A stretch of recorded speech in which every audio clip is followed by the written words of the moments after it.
recording also. So I thought what we'll do is I'll just help you guys go through the documents that we've sent you and just to see where we are on that. And then we can start off with our today's train the trainer session. So to begin with, I hope you all have this new sheet which I had sent, which was I think dated the 4th of August, if I'm not wrong.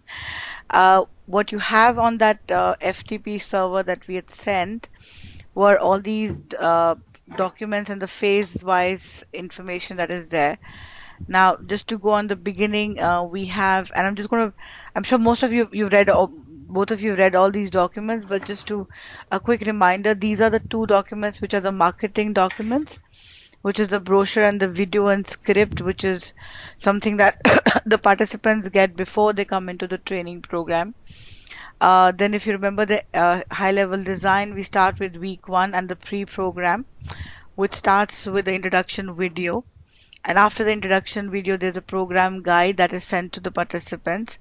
There's also a self-assessment questionnaire, which is sent to three people. And please let me know if there are any questions that you have, which is sent to the supervisor himself, to his two reportees and to his manager for them to fill up the forms. So you have the Excel sheet which has these questions in them. After the self-assessment, they are meant to meet with their managers and have a kick-off meeting about this program. Then they come to the first WBT, which is the e-learning, which is the introduction e-learning. Then there's the facilitate. Then they come into the first webinar wherein Antje, you and Beverly come in, which is what you have to do. And then you have your facilitator guide and your PowerPoint presentation. What you don't have right now is the participant guide, but the participant guide is basically going to be a copy of the PowerPoint presentation. So it's not going to be much different than what you are going to be seeing. After that, in week one itself, there is the personal tutor session. Note the word, we're calling it tutor session, not coaching sessions. And you have a facilitator guide, a participant guide, and the notes section. Now, what we did here was we have one facilitator guide, which is for you. There'll also be a participant guide which the participants will get. And the main thing is that there's also a document that has been created which is known as session notes, which is for you as the facilitator to fill in per participant depending on the conversation that you have with the participant. Then we come to the social learning. There is going to be a social learning facilitator whose main job will be to work on the learning management system. They'll put up a question for the participants. Then the whole process is the participant will start responding. So I could be asking you a question like, so what were the key learnings from your this week's pre-work and from your OTJ session and all of that. And then participants will respond, and then there's some key questions that the trainer can add on to. Then there's a journal that is sent to them, which basically talks about the introduction, talks about what are the various phases that they'll go through, and the whole program guide kind of a thing. This is not a final version, but you would have seen a copy of it. Then we move on to week 2 and 3. So there's plan, there's again a e-learning that happens. The difference between week 1 and week 2, which is the main one, comes through the plan OTJ, which is basically an on-the-job assignment which the participants will do before they come in for the webinar with you, which is the virtual instructor-led session. So between the e-learning that they go through, where they go through the concepts, there's a time when they spend on job, and then they come for the webinar. You obviously have your facilitator guide, PowerPoint guide, and the participant guide, and then the social learning which will have simultaneously. Now, after explaining this, I'm just going to move quickly on to the other ones. Week 1 and week 10 are almost similar, except for the the sessions in terms of the introduction. That is the only difference. You have a wrap up, so you have assessments and things like that. Week 2, week 4 is almost similar. But actually, week 2, week 3, week 4, week 5, week 6, week 7, week 8 and 9 are all similar. Now the plan section works for 2 weeks, the guide section works for 2 weeks, the engage section works for 2 weeks, and the last improve section works for 2 weeks. They all are similar. The only difference that happens in all of these weeks is that after plan and guide, there is your one-to-one session again, and then after your improve stage, there's again one-to-one session again. So like you remember, there are 4 one-to-one sessions. So one right at the end of the week 1, then one between week 2 and after week 4 and 5. So somewhere around week 6 and 7 while you're doing your one-to-one, that's when they're going through the engage phase. Then once they finish the improve phase, you will come across. So week 10 is when you do your personal tutor session. And then after week 10, this doesn't happen here. It actually will happen in week 12 and week 13 when your last session happens for the final tutor session. So this is the entire program. Any questions that anyone has?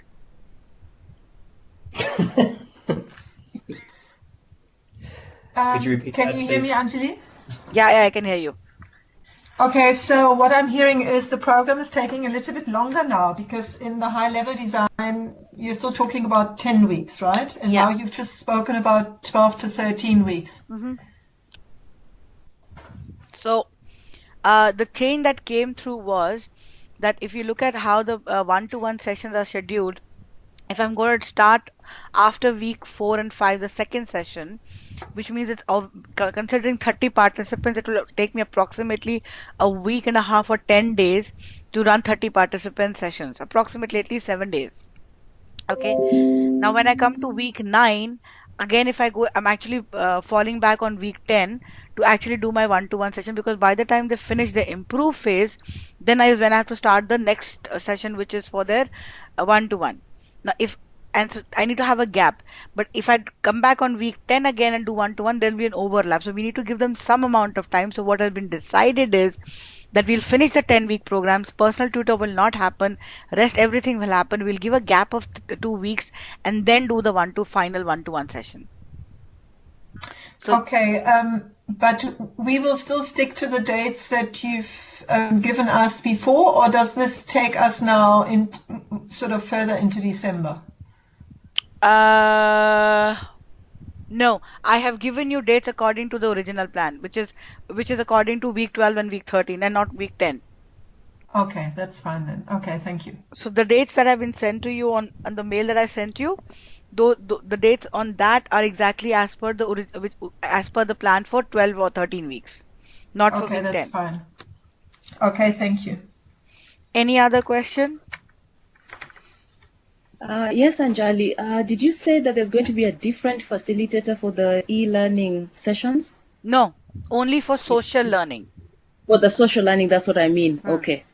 All right. So, okay, and if just to give you a logic for that also, the social learning is something that's going to happen on the learning management system, which is what they call as We Learn. You Yes. might want to remember this term, We Yes. Learn. Now, this Yes. requires a person to be available almost like 12 by 7 because participants will reply whenever they feel like the person needs to respond to them and all of that. So that will become a little challenging for you guys to be available for this kind of a work. So what we That's have is a fine. social learning facilitator. This facilitator does two things. One, what he does is he puts up the social learning question and the people start responding to them, and then he carries on the conversation for a week for them about what they have learned, what and what have happened in their e-learning, what happened in their OTG and all that. The second thing that this person also does is he takes care of the OTG assignments. So the one that I'm highlighting, so what the participants will do, the supervisors will do is when they have their assignments given on OTJ, they'll complete the assignments and those assignments will come to the social learning trainer. This trainer will then consolidate all the information and then send it across to you guys. Thank So, you. That's good. so that when you have your personal tutor session, you know what were the individual OTJs that people had come up with. All right. Thank you. Needed to know that. Thank you. Okay, so now I'm going to move to the next sheet just to give you a flavor of what we're going to go through between now and Friday. So today we're going to start with the intro of WBT. The things that are related to marketing, introduction video, program guide, supervisor, self-assessment, all of this. This is something that I've requested Sandra, who was there in our previous the trainer also, to cover up with us tomorrow. Today, Jeff is going to primarily take care of all the introduction WBTs, sorry, all the e-learnings, all the virtual instructor-led sessions, which is your VILT session that you need to do, and your one-to-one sessions that you will have with your participants. So three key elements Jeff will take care of, which is what happens in the WBT, because the WBT is primarily about all the content and the concepts that the participants learn, which is then, yeah. Anjali, may I ask you to slow down a little bit because you are breaking up, and when you talk so quickly, I am missing like every third or fourth word. So if Okay, you could just slow it sure. down a I little. can slow down. Sorry. So, uh, coming back to the agenda that we have between today and Friday, Right. what we have thought is that Jeff will primarily concentrate, because he's the expert on WFP and the content both. He will concentrate on the e-learning part, which is the storyboard and the document, so that he can share with you what is going conceptually in the in the e-learning that the participants will go through. Now, what you have as trainers right now is not the video, because that is not ready as yet. What you have is the storyboard, which basically is the story of how the whole conversation will flow. So you can see what they are learning, but right now, instead of seeing, you're reading what they are learning. So Jeff will take you through that so that you understand all the concepts that we are picking up in that particular e-learning. From there, he will take you to the next session, which is the virtual instructor-led session, which you need to deliver. And how do you deliver that 1 hour session to the participants? Then he will take you to the third part, which is the one-to-one tutor session, and what goes into those tutor sessions and how are you meant to run those sessions.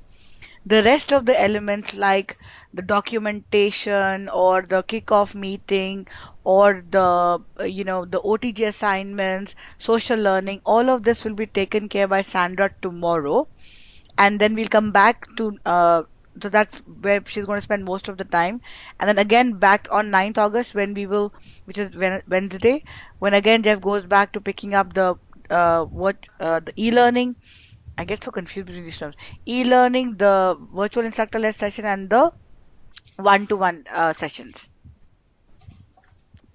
Yes, I hope that was a little slower. Okay, no, that's fine. Thank you. Okay, so this is our plan for the next 5 days. I have scheduled 3 hours, but we'll play it by the ear, depending on how much of time and how much of questions you guys have, and then we can take it from there. So I'm going to stop presenting now, and Jeff, if you want, you can take over the presentation rights and start presenting. Or if you want me to do it, let me know. Yeah, why don't you go ahead? I'm still trying to get my desktop. You can start in, and I'll comment where I need to be. Why don't you go ahead right now? Anjali, before you start, have you sent us that agenda that you've just shown? No, you want me to send that to you? To help, please. Thank Sure. you. Just give me 1 second. I'm sending it while. Oh God, it doesn't work like this. 1 second. So Anjali, can I double check something that you've just said? Yes, please. So my understanding before you spoke was that every day of these 5 days this week that we will be together, we sort of will, the first day would cover introduction, the first webinar and the first tutor session, and the second day would cover the plan webinar, and the third day would cover the guide webinar. So it's actually not, it's divided up differently. We kind of touch on all topics on all days. Is that right? So no, only for today and tomorrow. That's how it's going to happen. Because Sandra is not available today because Monday is a holiday in Dublin, so she's not there. So hence we are starting off with the first week's introduction web-based e-learning, and we will do the virtual instructor-led session, the first week one, and then we will do the third part, which is the one-to-one session today. The rest of the pieces which are not covered, which were supposed to be covered, will be covered tomorrow, and then we'll fall back into our week 2 and week 3 plan the way you mentioned. Okay, all right, thank you. It just helps me with my own preparation for every day. Thank you.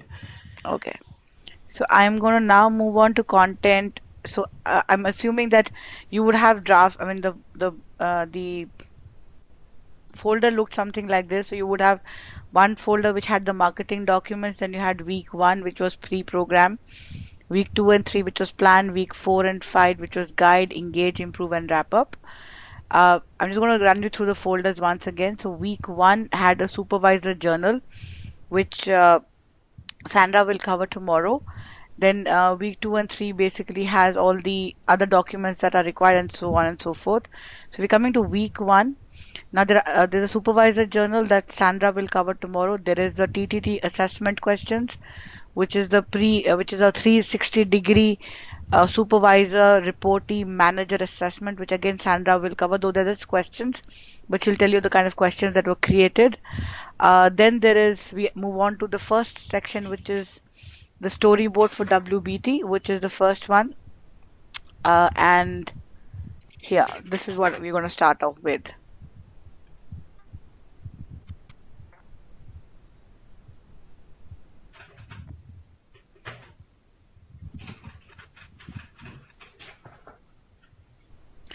Jeff, I've given you the control to move the document as you'd like to move it.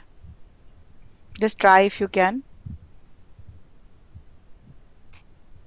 I'm sorry, Anjali, but I am a little behind the 8 ball here, as we say. You've got a list of, I have 1,000 files loaded down. You've gone through this 100 Ks a minute. Yes, okay, I can go through this. When you say the file, I have... No, so I've opened the file that you need to start off with.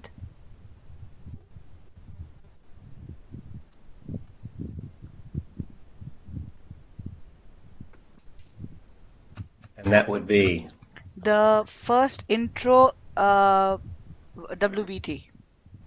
Yeah. The introduction e-learning session that the participants go through in week 1.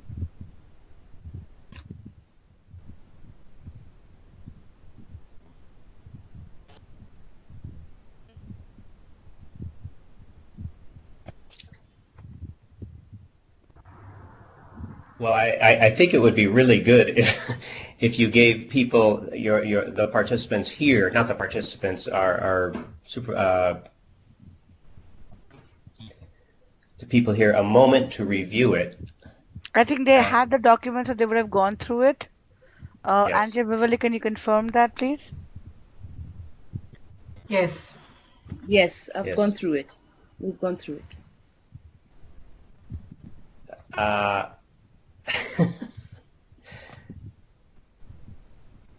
As I have. Anjali, may I say something? Sure. Maybe we can just check in and see what our expectations are for this call today. Sure. Yes. Because, you know, I would like that for the week. Or for the week even, exactly. Like have a bit of a meeting each other and a check-in and what would actually help us. Because we all have this. So I think for us to now try to read this together, my eyes are very strained with these small fonts. I'm basically crawling into my laptop if I try to read this now, and I have gone over it before. Yeah. I'm not sure how the others feel about that. Well, it would be good, I think, to start off with a little bit of more introduction than we've had, and a little bit on expectations. Yours, mine, on NIIT's on this, NWP's. And let me first preface this by saying what I have done on this project so far. I am afraid that NIIT thinks that I am much more of an expert on the actual software elements of this program than I am. I've never seen a webinar work on this package. What I have done is I have assisted the content developers with content. That is what I am able to provide here. I have never run a VILT with NIIT. I could not advise you or instruct you on how to do it. I want to be very clear. I don't know what NIIT is expecting from me other than content regarding WFP's way of doing business. So, Anjali, I think perhaps your expectations, first of all, we need to be very clear on here for each of us. Over. Okay, so my expectation, Jeff, is that you should be able to, since you've gone through the content, you understand the content, the way it's been developed, you should be able to take us through what happens in a. So obviously, I don't want to expect you to read through the entire. So let's talk about piece by piece. So let's talk about the first one, which is the WBTs. We're not going to be going through each element of this is what they say, this is what happens, and what's happening in the graphic description and all of that. But so I'm just going to pick up a control right now, if you don't mind. Uh, Yeah. so what I'm Please do. expecting is, for example, let's look at the first WBT that we have.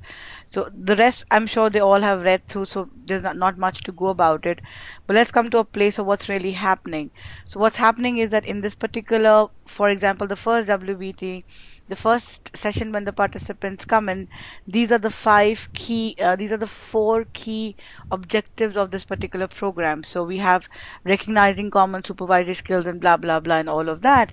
Then No, what? slow down. Don't blah blah. Let's Okay. let's be very clear So, on no blah blah. okay. Be So, clear. for example, we have these four expectations from this particular session, which is the first intro WBT, where the expectation is to have recognized common supervisory skills and activities, describe how WFP supervisors should manage their time, describe the supervisor model diagram, and have a better understanding of the supervisor's role within WFP. Okay, so this is what is going to happen in the first webinar or the e-learning session that the participants go through.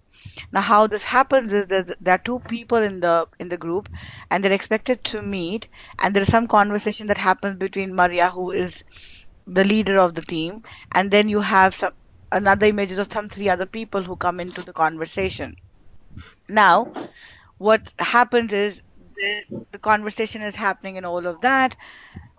Eventually they come to a place where there's a conversation about what they all are talking about, and then it moves on to talking about what is expected of a WFP supervisors.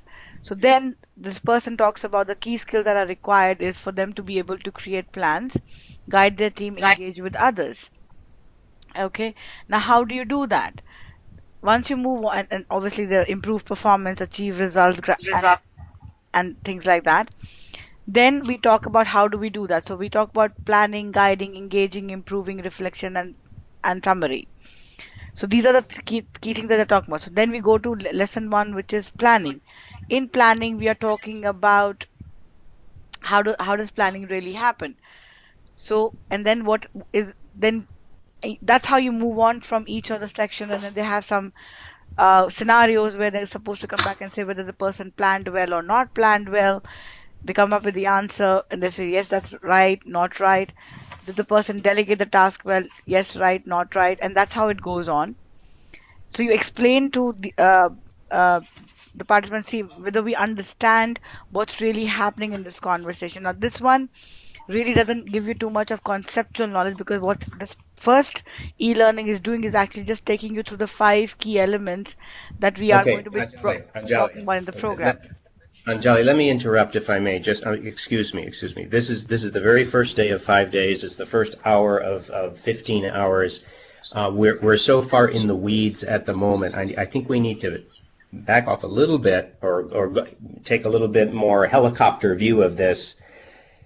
Say what each of people's expectations are. Find out what people have been able to go through, and Yeah.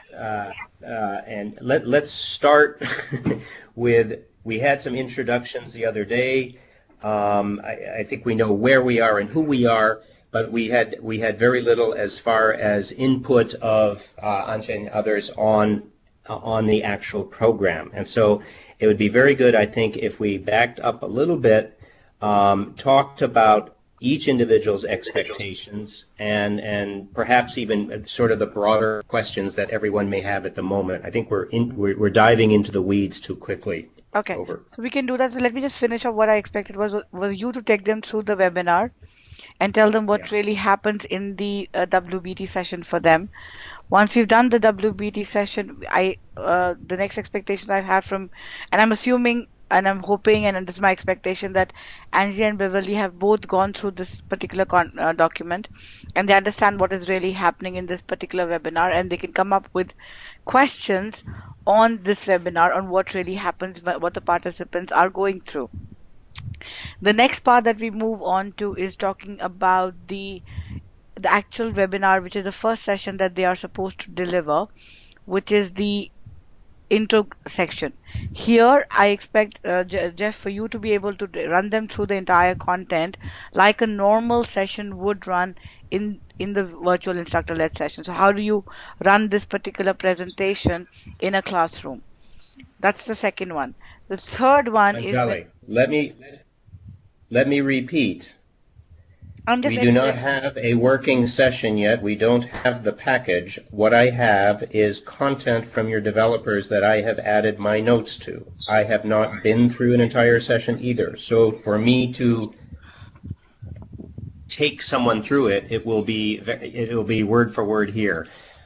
I still, we're getting back into the weeds. Can we back up a minute and just with some introductory comments from each of us? Just I think it would also be a very big help here. You've got, by my list in this, you've got 15 files and then supervisor files. It would be very helpful, I think, if you had a table that just showed the name of the file, the order that they're presented, and maybe one comment on the aim of each. So you have the table. To be about. That would be extremely helpful. So we had the table here, which was sent to everyone, including you, Jeff, which talks about each of the documents which are there in the FTP folder. All right.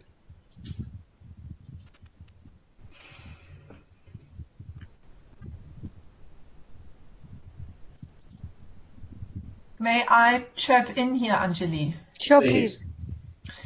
Okay, so I'm hearing both of you, and I understand both your needs, and actually further on in the content, we speak exactly about the underlying needs of everyone involved.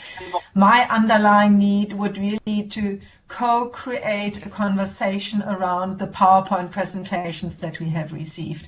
Yes. So I'm very happy that Jeff is representing, you know, the history and the bird's eye view on the purpose of this whole program, and that we can just take the time and really have a conversation around every slide. We've all seen that very comprehensive facilitator guide, Anjali, so we can read up on those expectations because they're spelled out very nicely. But you know, it's actually really beautiful content, and I think it deserves a conversation that will serve the contextual purpose of this program. And I'm really glad that this call is long enough to go through it slowly and hear everyone's contribution. And I'm sure by the end of that we will have a much deeper understanding than just going through all these documents together. Sure. I mean, trust us. I agree with you completely, and the expectation was not to go through all the documents in one day. That's why we have 5 days to go through. We were just looking at picking up week 1 today and picking up 3 documents from week 1 and going through them.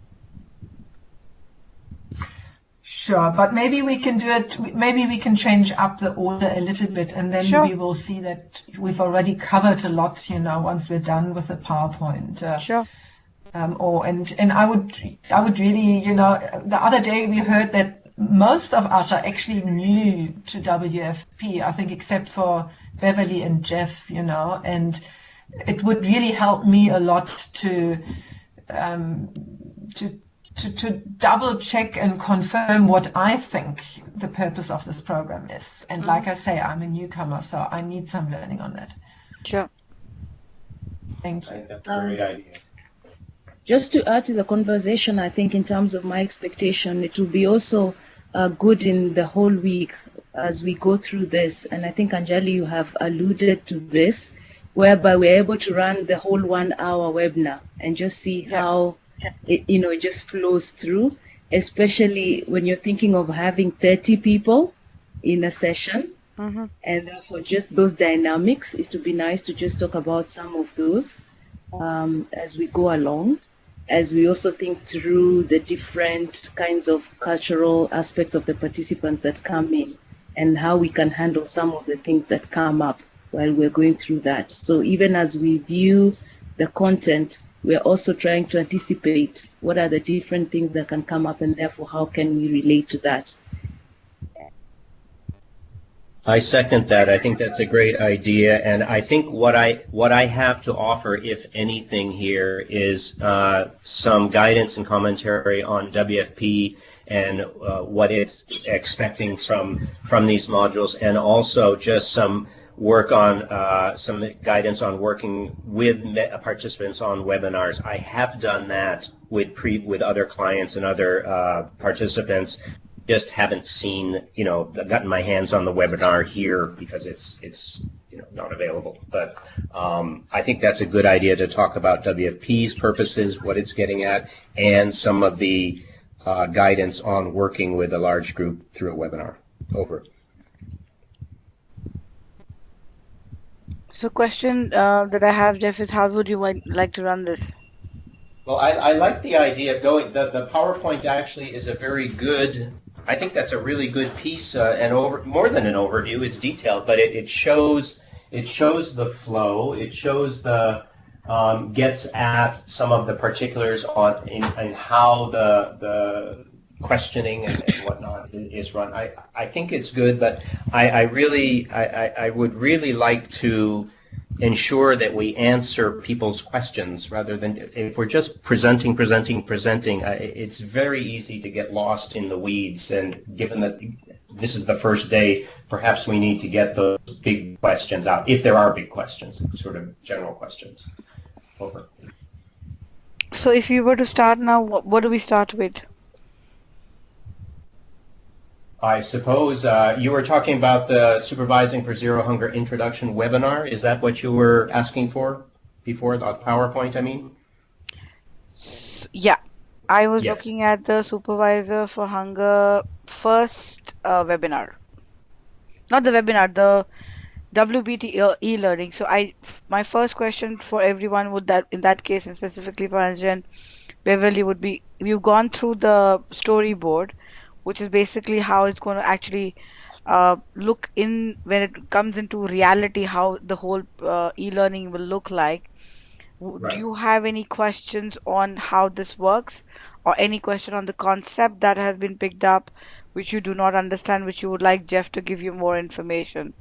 Now remember, this is purely e-learning, which means that this is going to be running like a video for the participants. They'll basically go through it. There are some questions that they'll be asked in between them, which they need to answer. They'll be told whether the answers are right or wrong. So that's what's really going to happen. So they're going to go through this session on their own. You as facilitators just need to know what they have learned in the e-learning. So if we are good with the first e-learning, then we can hit the first webinar. Yeah. Thanks, Anjali, for that clarification. Just it's good to note that even as we look at the storyboard, this will happen before they come. So they come in with knowledge. And just checking to ensure that they've all done it, it would be good. So thank you. Just helps us to clarify these things as we keep discussing. Agreed. I guess I have to ask you who are going to be working with this. I don't find that the concepts are particularly difficult to grasp in the storyboard. Going through it, I find it fairly clear, but that just might be my take on it. If you have questions on it, or if there are concepts that you find difficult, or perhaps that you even disagree with, whatever, it would be good to go through that as we go through this week. Also, it's very important when you're doing the webinar that you feel comfortable with I don't mean that you know about the concepts, but that you agree with them. And so if there are issues or concerns you have with the concepts that are being presented, it would be a good time this week to talk about those, and so that we can discuss why they're in there, and perhaps some of the background on why they were put in there, where they come from. Most of them are part and parcel of former management learning programs. There's very little that's been invented new here for WFP, other than the cases and scenarios. But most of the management concepts can easily be found elsewhere, Googled, read up more on. So if you do have questions on any, then please, put them forth, and I think we can answer those. Over. Jeff will do that. Yeah. Thank you. Thank you. I have a structural question, Anjali. Mm-hmm. So what I see from the high-level design is that these little movies that they will watch, the e-learning with DECA and all of that, they are compulsory, right? Whereas our webinars are optional. No, both are compulsory. But we have dotted lines to the webinars. Yeah, for... that what you're seeing is original design, but the decision later on was changed to make it compulsory. Oh, okay. So that's new. So my question, I was going to say, we might have people in the one-on-one sessions that have only done the e-learning, but not the webinars. Okay, but now everything is compulsory. All right. Yeah. That will bring up the numbers in our webinars considerably, I presume. So the only thing that is now not compulsory is social learning. Okay. All right. So this will be changed up, what you're showing us now. Yeah. So, I mean, I don't think they're going to change this, but yeah, that's the whole theory. We know there are no more dotted lines into the pink boxes. No, there are no more dotted lines. There only this one dotted line for social learning, which is now going to be optional, but obviously gets them more points if they do it. But if you look at the rest of it, everything is compulsory for them. Okay. Okay. That means those higher numbers will be real in the webinars. Yeah. Yeah. Yeah.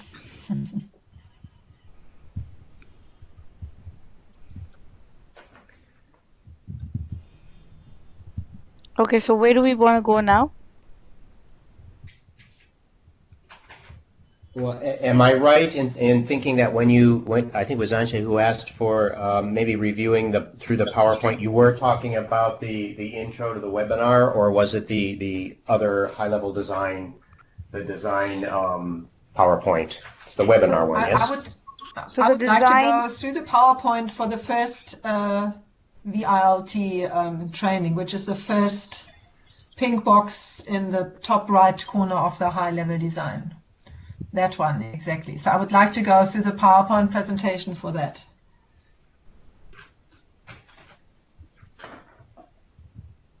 Why don't you go ahead and bring that up, Anjali? Yes, thank you. So that's our first webinar.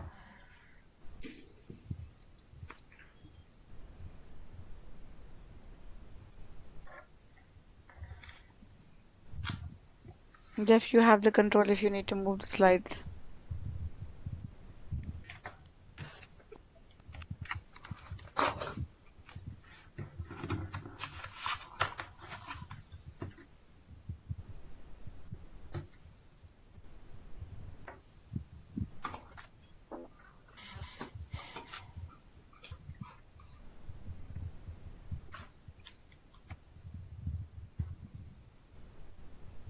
Okay.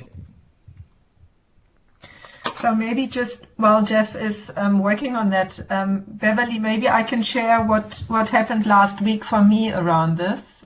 Can you hear me, Beverly? Yes, Go I ahead. am.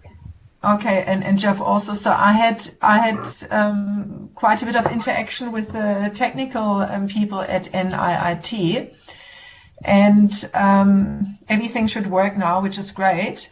However, testing some things. I could see that in the PowerPoint presentations further down the line, so not in this one, which was only uploaded recently, but in the others, they're asking us to do polls and they're asking us to use the whiteboard. Yes. And my sense is that that is quite complicated from, because you have to kind of leave the PowerPoint presentation, you have to, so I'm not sure, but maybe we should discuss that when we get to these other PowerPoint presentations, because this first one now seems to be a lot easier to handle. You're right. I didn't get a chance to do mine yet, so I know that's one of the. I was holding those questions because I haven't had that session yet. We're not able to connect until later this week. So, yeah. Okay, so maybe we should discuss that when we get to those PowerPoint presentations that might be a little bit trickier than this first one. Yeah, yes. Okay. Okay.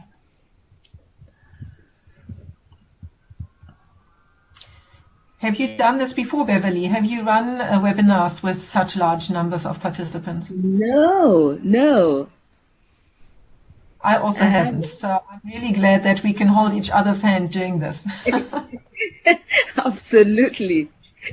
In my head, I'm just thinking about when you have the talkers. Yes.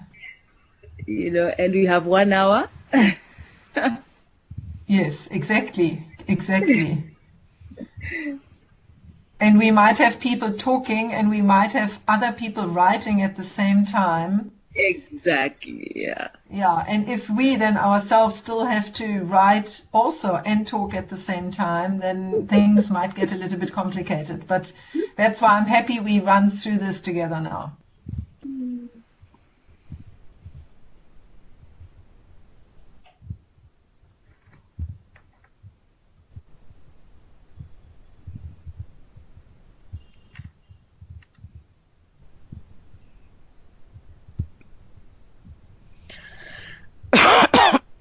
Jeff, are you Is back? that you, Anjali, or Jeff? Who's doing the PowerPoint now? Is that you, Anjali, or Right Jeff? now it's me. Right now it's me. Okay. Now it's Jeff. Okay.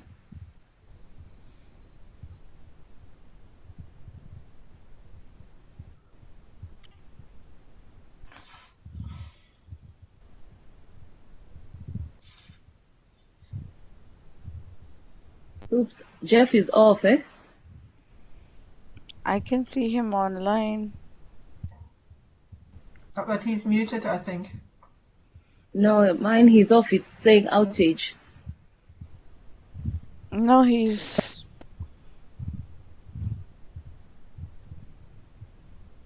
on, eh? Okay. Jeff, are you there?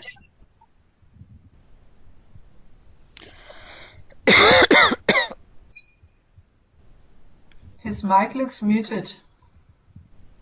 His mic doesn't look connected. He's not in the call.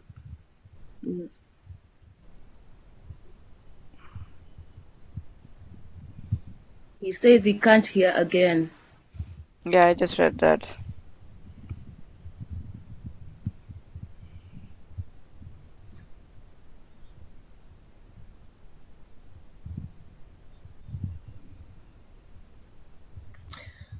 Anjali, do you want Beverly and me to just go through this together and Jeff comes in when he's available?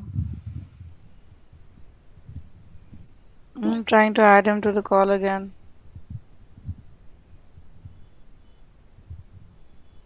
Beverly, tell me a little bit about your connection with WFP. I didn't hear much last week. Actually, I've not worked with them directly, but I've been, because I was in the NGO sector myself for almost 10 years. So in terms of being familiar with relief, humanitarian operations, I've also trained some organizations that are involved in humanitarian organizations, and actually been in some trainings with WFP staff. So this will be the first time I'm working directly with them. However, I've done work with the UN, and the UN also, they have missions out in some of the what are the countries facing war, especially. So just working with some of those, a bit of their work connects with WFP, and then working with people like IFAD, but not directly. This will be the first time I'm dealing with WFP directly. Yes. Okay, thank you. Thank you. Now Jeff is back. I just don't know what's happening. It doesn't bode well. Anyway, I just heard the last part about your experience with IFAD and others. That's great. Have any of you actually worked with WFP in the past, directly or consulting or whatever? No. Okay. Do you feel you know enough about the agency now to start working as a instructor, coach, mentor, guide, whatever? Do you like more on the program on WFP? I would love to hear your view on where they're coming from and where they're at now, Jeff, really. I can give you. I'm not going to go into the history. We heard all that, but just some of the organizational culture issues of what staff deal with at this sort of mid-level that we're talking about, as opposed to the sort of director and country director or country rep and assistant country rep level. More what sort of drives the people at the mid-levels and some of the concerns or worries they have on an ongoing basis, if you'd like me to go over that. Yes, I would like that. All right. You should, as you know from the history we had, WFP was started as, it's called a program for a reason. And that's very telling. It's not an agency. I just used the wrong word. It's a program. It's not like Food and Agricultural Organization. FAO is an agency. UNICEF is an agency. Those agencies have their own in-house donors, that is member states who give money on a regular basis to the agency, and they're pretty much assured of contributions. WFP is a program to which donors can give money if they feel like it, if they want to on a year-to-year basis. They don't have to. There's nothing that says, there's no convention or protocol that says member governments have to give a certain amount of money every year, as is the case with FAO, UNICEF, UNHCR, etc. So there is a feeling at WFP that their existence, although it has continued for decades and probably will, there's always a feeling that it could end tomorrow. There is not that feeling at UNICEF. There is not that feeling at FAO or WHO or these others, or IFAD.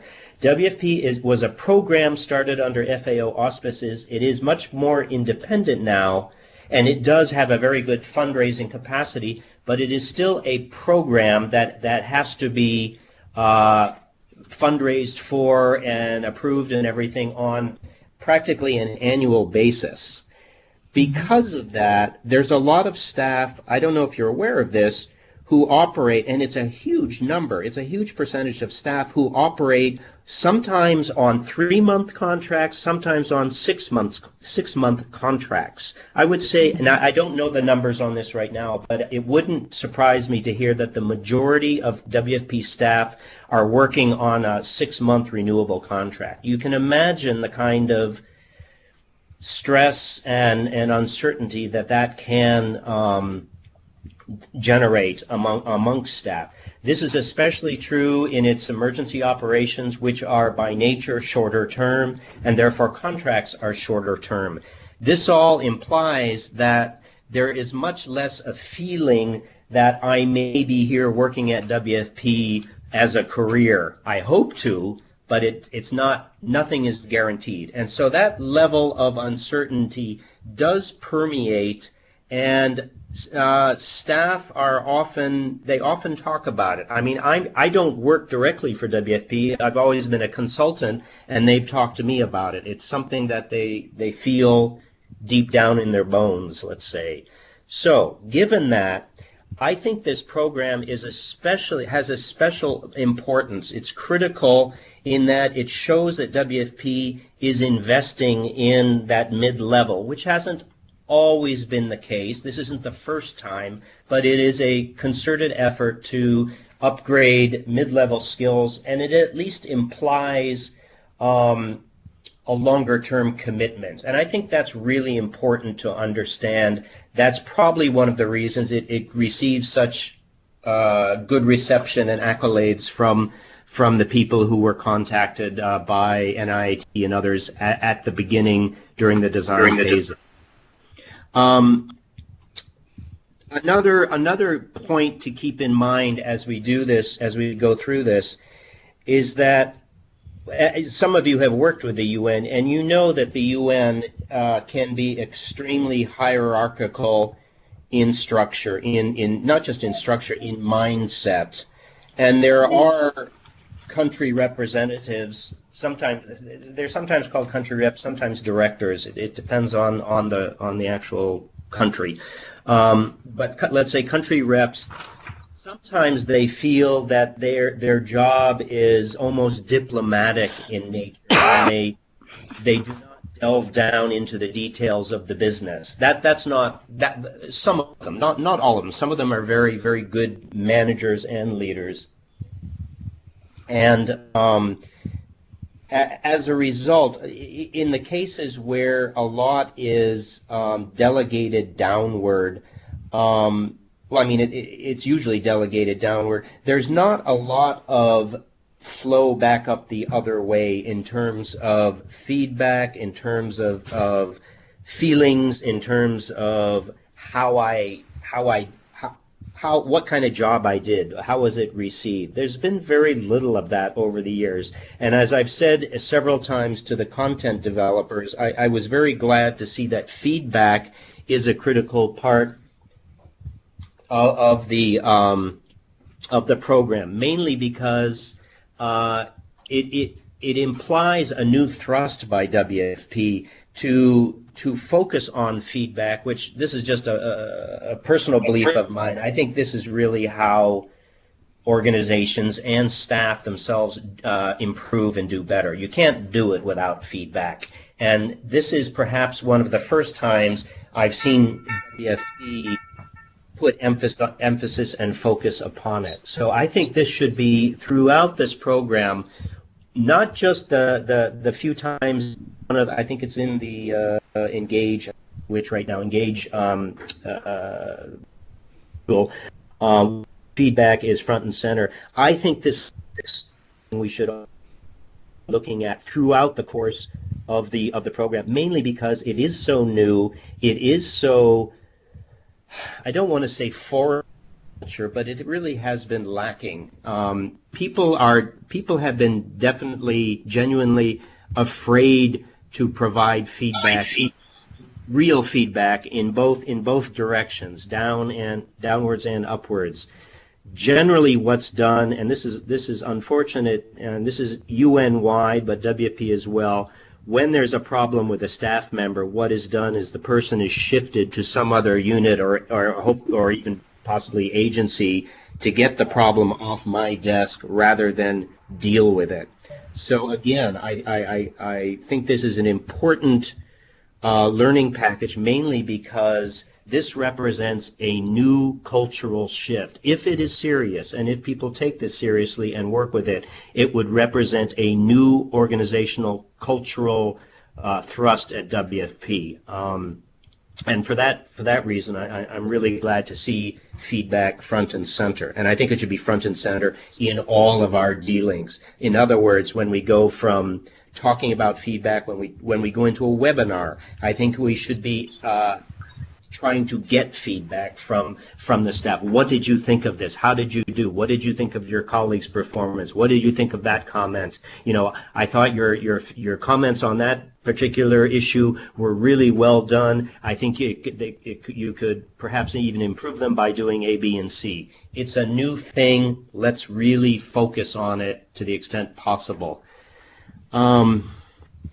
Let me see. Those were some of the big issues I wanted to talk about. Just the lack of permanence of WFP, itself, or the short-term nature of contracting, which difference, the absence of a feedback culture, which I hope this is trying to change.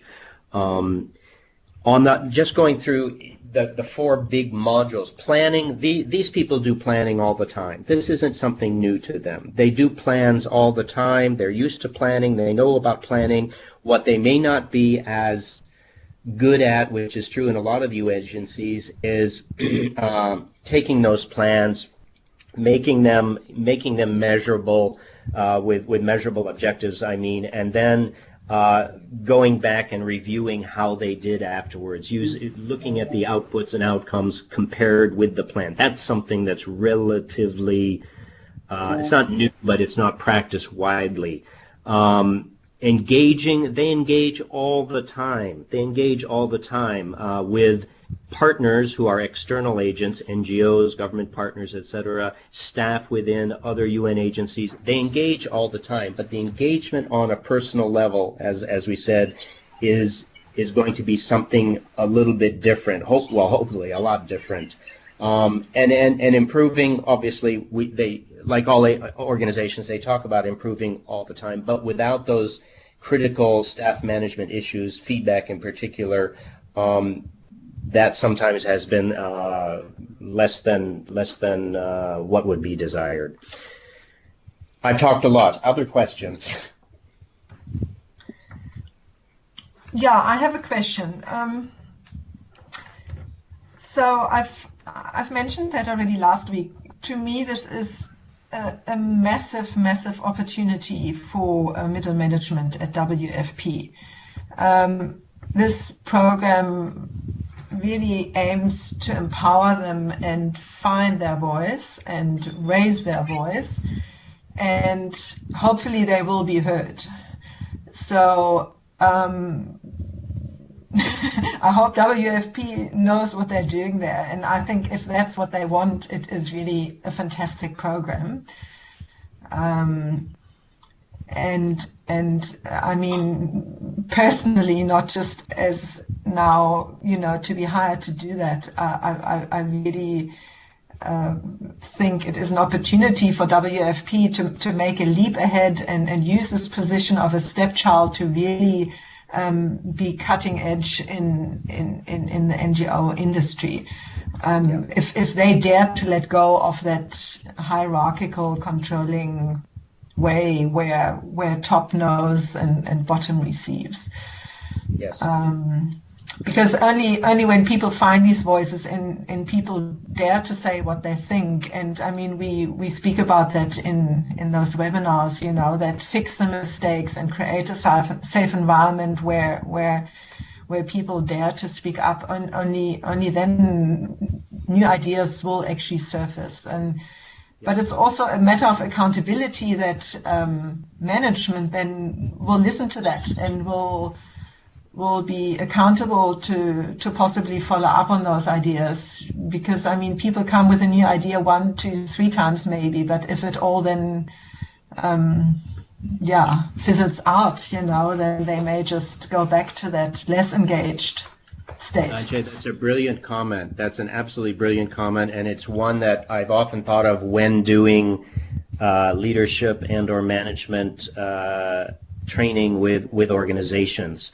And it's something, yes, to keep in mind. You go to a workshop, you go through a webinar, you go through a program like this, and you've got all kinds of new ideas, and you think you're being encouraged to be very open, and then you find you run up against a brick wall, and it's the same old, same old. In this case, I think we can be more optimistic in that, as you probably know, there are 2 levels of leadership training going on here. There's one higher level for the country directors, assistant country directors at that level, and there is this one for more the sort of supervisory mid-level management at WFP. So hopefully, if I were running this at WFP, if I were in HR, I would make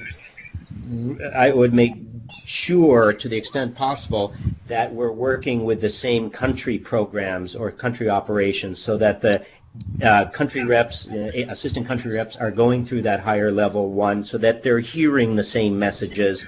And then those who are going through this distance learning program don't feel like they've been sort of set out on this new approach without anyone to talk to about it. So yes, that's a critical concern. I think they are dealing with it in that sense.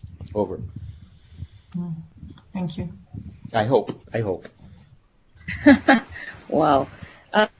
Jeff, thanks a lot for just giving us that background and overview of where the organization is at and it's going through. And you're so right. I think what I liked is how you said it.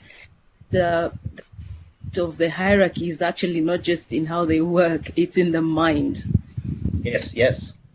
Really found that issue. And it's going to be amazing how we're going to have to deal with that, help them deal with that as they even go through this. And I'm imagining that when we get to the module on feedback, we will struggle to get through the 1 hour. It's going to be amazing because I can just imagine the number of issues that go there. And yet it seems, because even when we had the meeting last week, you realize every time we start talking about WFP, and I remember even this conversation with Anjali when we started, it comes to center down on this whole aspect of feedback. So it seems feedback is the game changer for WFP's culture right now. And I think one of the things that you have brought out that is hitting me as a facilitator in this is therefore we need to model.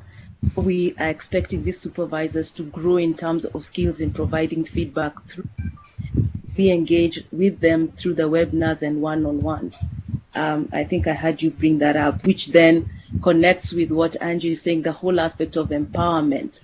Yes. And helping then for them to grow and have that space to know how to handle the systematic and the structural issues that may be slower responding to where they want to go for the improve section of. It brings me a question to Anjali and to the last point that Jeff you brought out in terms of how we connect.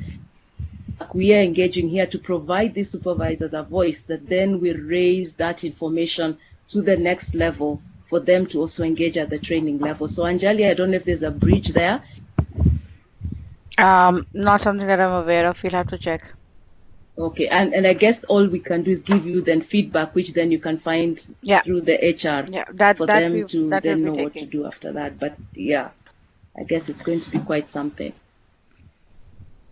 I would just my last comment or another comment on this. I don't know if it's the last comment, but on feedback, I'm thinking I do emergency leadership training with CARE International every year. And it is it's a blended program, so we have advanced workshop and application phase and whatnot. And during the workshop, we make it a focus that after every sort of team-led exercise, we put a leader in a scenario, and he or she has a group of participants, and they have to do some kind of leadership activity. Afterwards, we have every one of the participants write down, using a structured format, write down feedback and write it down and give it to the leader verbally, one-on-one, with others listening, and we expect the leader to write down his or her own impressions, feedback as well, for him or herself to check those against the participants' feedback. And it gets so, I kid you not, that by the end of the week, people are looking forward to their moment when they can get their feedback moment. And if for some reason time is short, they're very upset that if they don't get it. So we have to make extra time for it. With that sort of thought in mind, I would encourage everybody during the webinars, during your time when you're discussing it, it's a large group obviously, but try to model some aspect of feedback during each of those webinars. In fact, you might even encourage one of the participants to give feedback to another on a scenario, on an answer they just gave, on a response, on some work they've done. Do the feedback, model it right in the webinar, so they begin to see that, oh yes, this is something people actually do. Over.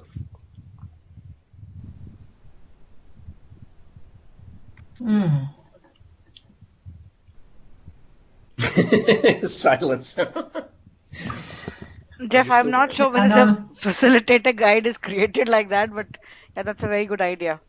Well, I mean, it's just it doesn't take, it's not going to take hours away from the plan. It's just going to say, when you ask for some response, just ask someone, well, what do you think? Can you give me just, even if it's a word or two or a sentence, just give me some feedback on that. Oh, I really liked what we just did, or I thought we could have done it this way, or something.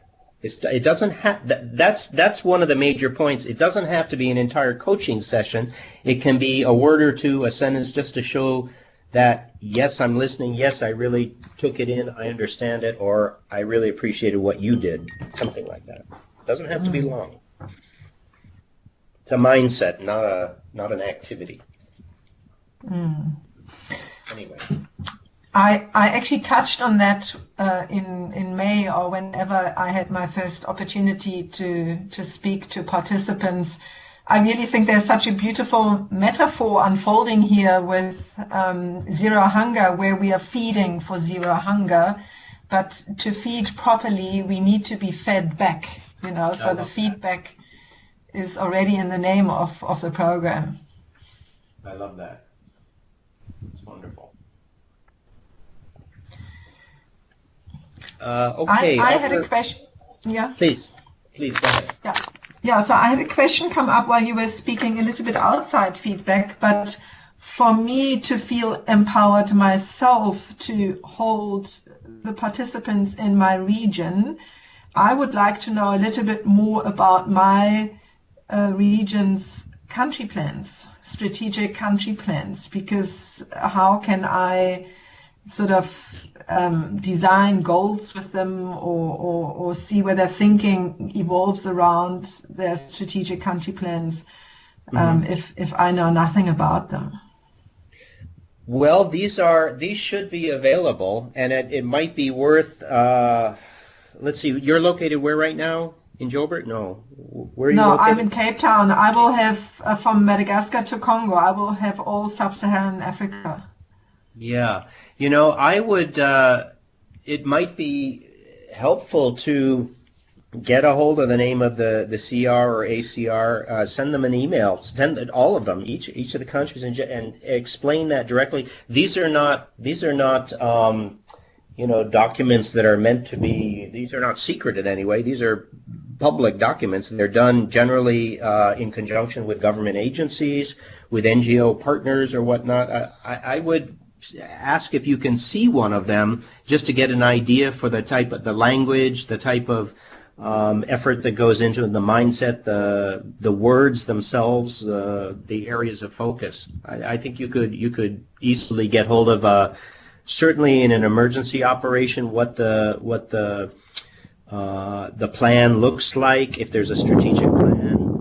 Certainly for the longer term development efforts, school feeding efforts, agriculture, whatever, I'm sure they could get you something that would really help that understanding of your region. Thank you. They're not secret documents. Yeah.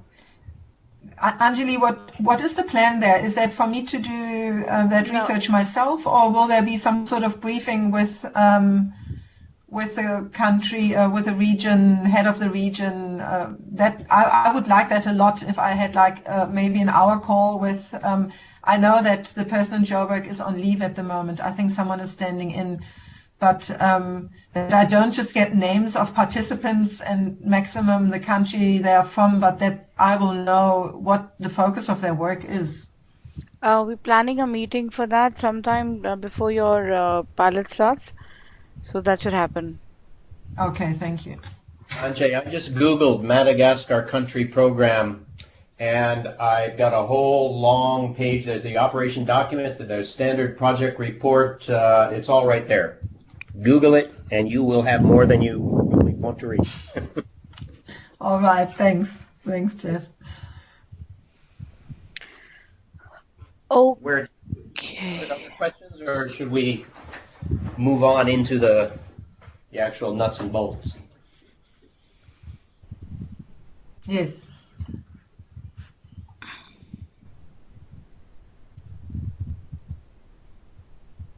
Yeah. So Jeff, could you just check if you have the control? It says release control on a button, so probably I have control. My question is, can I just page down through this?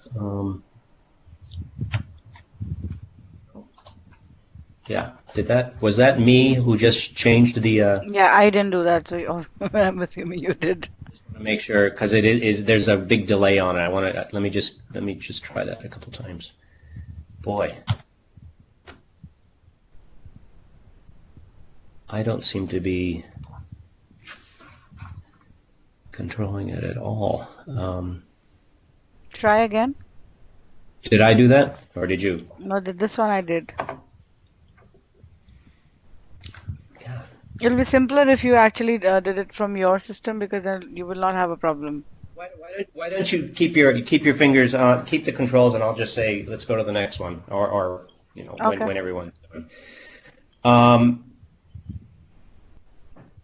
So, yeah, we can move past the first one. Just that first one, it sounds pretty evident. Your name, how long you've been with WFP. Keep that in mind. Some of these people have been there a long time. Some of them do have long-term contracts. Some of them have been there a long time with renewables. So it would be interesting to hear that. You don't even have to comment to them about it, but just for your own understanding of perhaps how secure people are feeling in their own job. Go to the next one. That's fine. Program overview, supervisor role, the model. I assume everybody knows this sort of very general level. Plan, guide, engage, improve are what we're talking about throughout the course. The debriefing and next steps will be important in that. Obviously, we're going to hopefully get people thinking how they can apply this learning, like any blended program.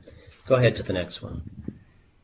If you want to stop and ask a question, please butt in and you can't raise your hand, just use your voice. Go ahead, next one.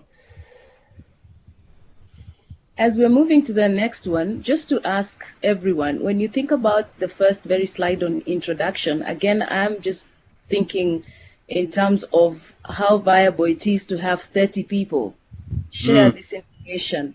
So this is through chat. This will be through chat. They can just chat in their answers. Yeah. So, but I'm also wondering if it were possible to just have like something pre-done so that it's more of just reviewing at that point than everyone trying to go through 29 other names at the beginning. So what you do, Beverly, in this particular case is you just ask them you say, welcome, let's quickly get your names, your location, how long you've been FP. You give them 3 minutes, they write it down, and that's about it, and you move on. All right. Thank you.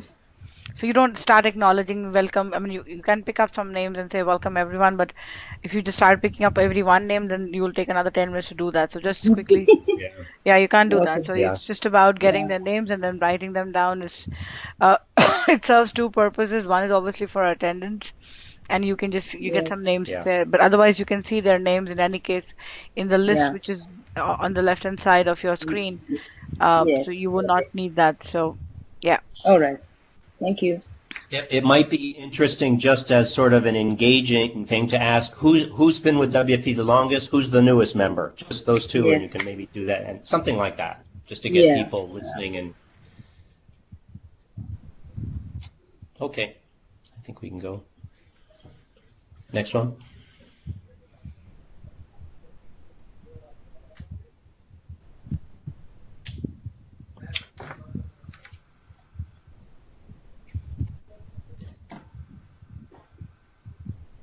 Jeff, you're on the next one. Yeah, go ahead. Keep going. Do you want me to go ahead? Yeah. Go Okay. ahead. Does the team have any questions on this one? No, I'm good. I'm also good. This slide comes up a lot, huh? It comes up Yes. again Yeah. and again and But again. it's something that we should be presenting often, so they know exactly where they are, and if they haven't finished, one module plan or guide, whatever, they know that, oh, we're at the end of week 5. I better get this done. So it's good to show it to them once in a while. Go ahead.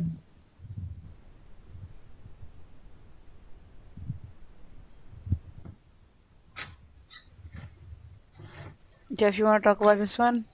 Yeah, I think this is important only in that to emphasize there were quite a few people who had input into this program. And for, the vast majority of them, if not all, were very excited about the idea of having something that mid-level personnel could do. It wasn't going to cost them a lot on a country-by-country basis. They didn't have to spend their budgets to fly people around the world, their staff. So there is a lot of support, and that came through with this needs analysis. Those areas that are challenging, well, that's what the program's about. They do all these things. None of these things are new. I would say, apart from maybe some of them do less coaching and motivating than others. Some of them try to, but certainly managing the day, building and maintaining relationships, communicating, negotiating, these are things they do every day. So we're talking about improving that, as opposed to these are not new areas for anybody, really. Just keep in mind, because this came out when we were doing the content delivery. I saw in one storyboard, one of the developers was using the term internal partners and external partners. That's not language that is UN language. Partners at WFP are external, all of them. They would be government agencies, they would be NGOs. Oh, and I should say, when we talk about NGOs, WFP is not an NGO, so never make that mistake. There are some who, rightly or wrongly, consider themselves, I hope they don't still, but some of them for a long time have considered themselves somehow higher than NGOs. In salary range, that's true. But I would not say necessarily competence or whatever. There are some NGOs that are extremely competent, but WFP is not an NGO, and the NGOs do represent a big number, a large number of their partners. In fact, I would say today that WFP relies almost exclusively, not 100%, but it's pretty close, on partners actually delivering the work that is done. WFP acts as a planner, as a monitor, as a channel of resources, as a partner. That's an important distinction to remember. And I'll just end with this slide with one comment. It used to be, when I started doing work as a consultant with WFP in 1990 3, I think, WFP called the NGOs who did its work distribution agents. It was a term that sounded like, you work for me, practically my servant. That distribution agent then became implementing partner, and it's someone who's going to do my work. Well, over the year, then it was cooperating sponsor. It went through a whole evolution of terms to where it finally became partner, because I think WFP realized that these NGOs with whom it works are as competent, in some cases more competent, and the ones who actually do the work, do the actual assessments and distributions and deliveries, and perhaps sometimes even the help out with the monitoring and evaluation. Partners are extremely important. In fact, they're indispensable. Okay, next one. Unless you have questions.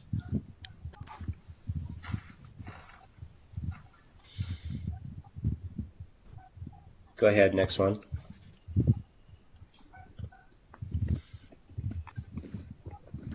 Now, this is obviously this is a question that's going to be thrown out there, and I would assume, Anjali, in this sort of via a webinar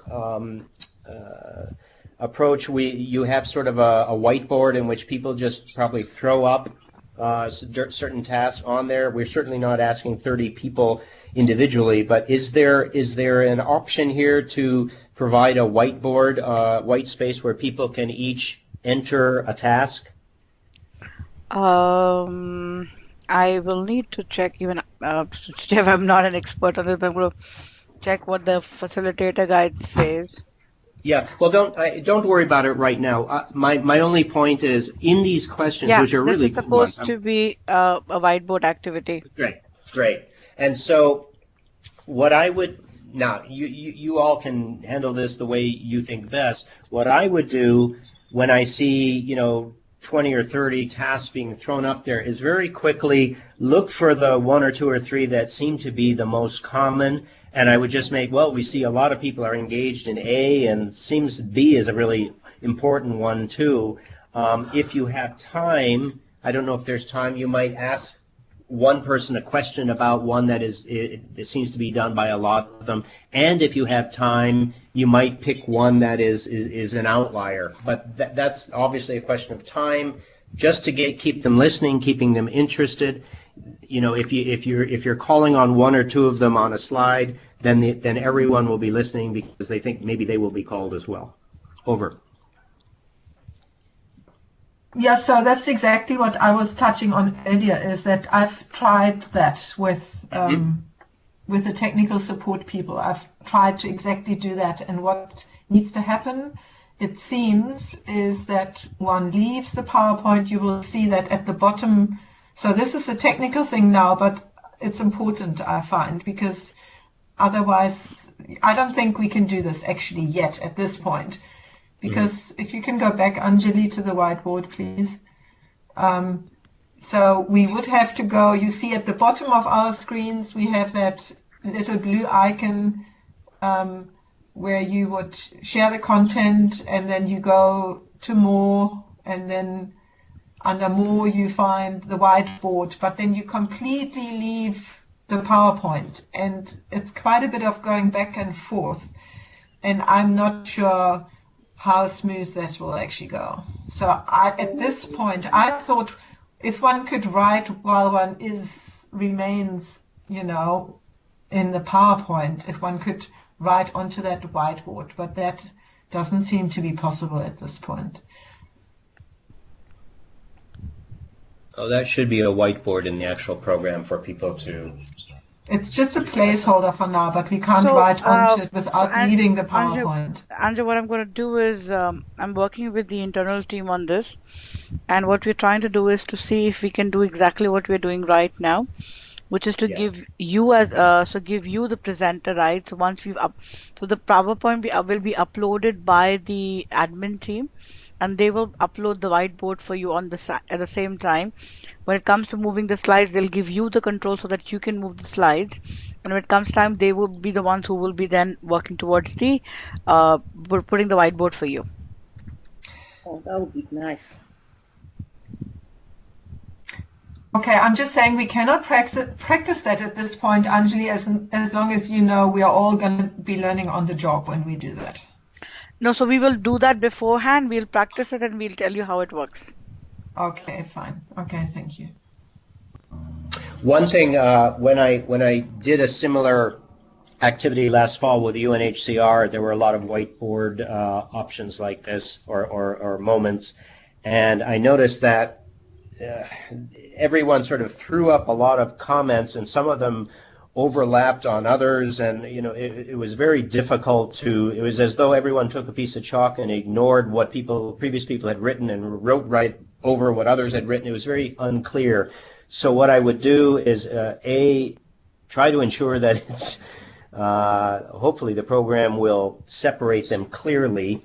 If they are overwritten, just pay close attention to what is being overwritten, if something is hidden behind another, and perhaps even use that as a talking point, just to ensure that a person's comment isn't forgotten or overlooked. That would be too bad.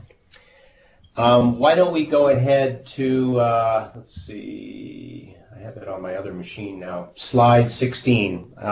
We've got a lot of questions and better responses. Go ahead right up to 16. Put them all up on the board.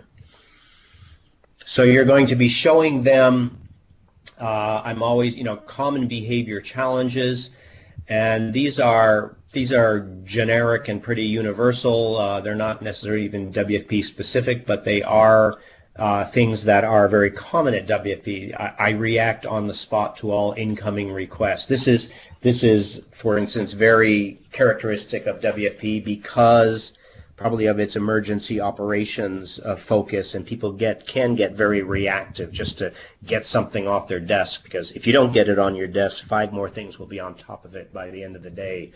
Part of the what behavior WFP expects from you, I have to ask you, Anjali, this will be given to them as opposed to getting responses from the participants. Is that correct? So I believe so. This is a question that they normally get, and this is what WFP, this is what you're presenting to them. Mm-hmm. So the common challenges that we get, and this is the answer for each one of them. But we're not going to be looking for inputs or ideas from the participants on these expected behaviors. Is that right? Or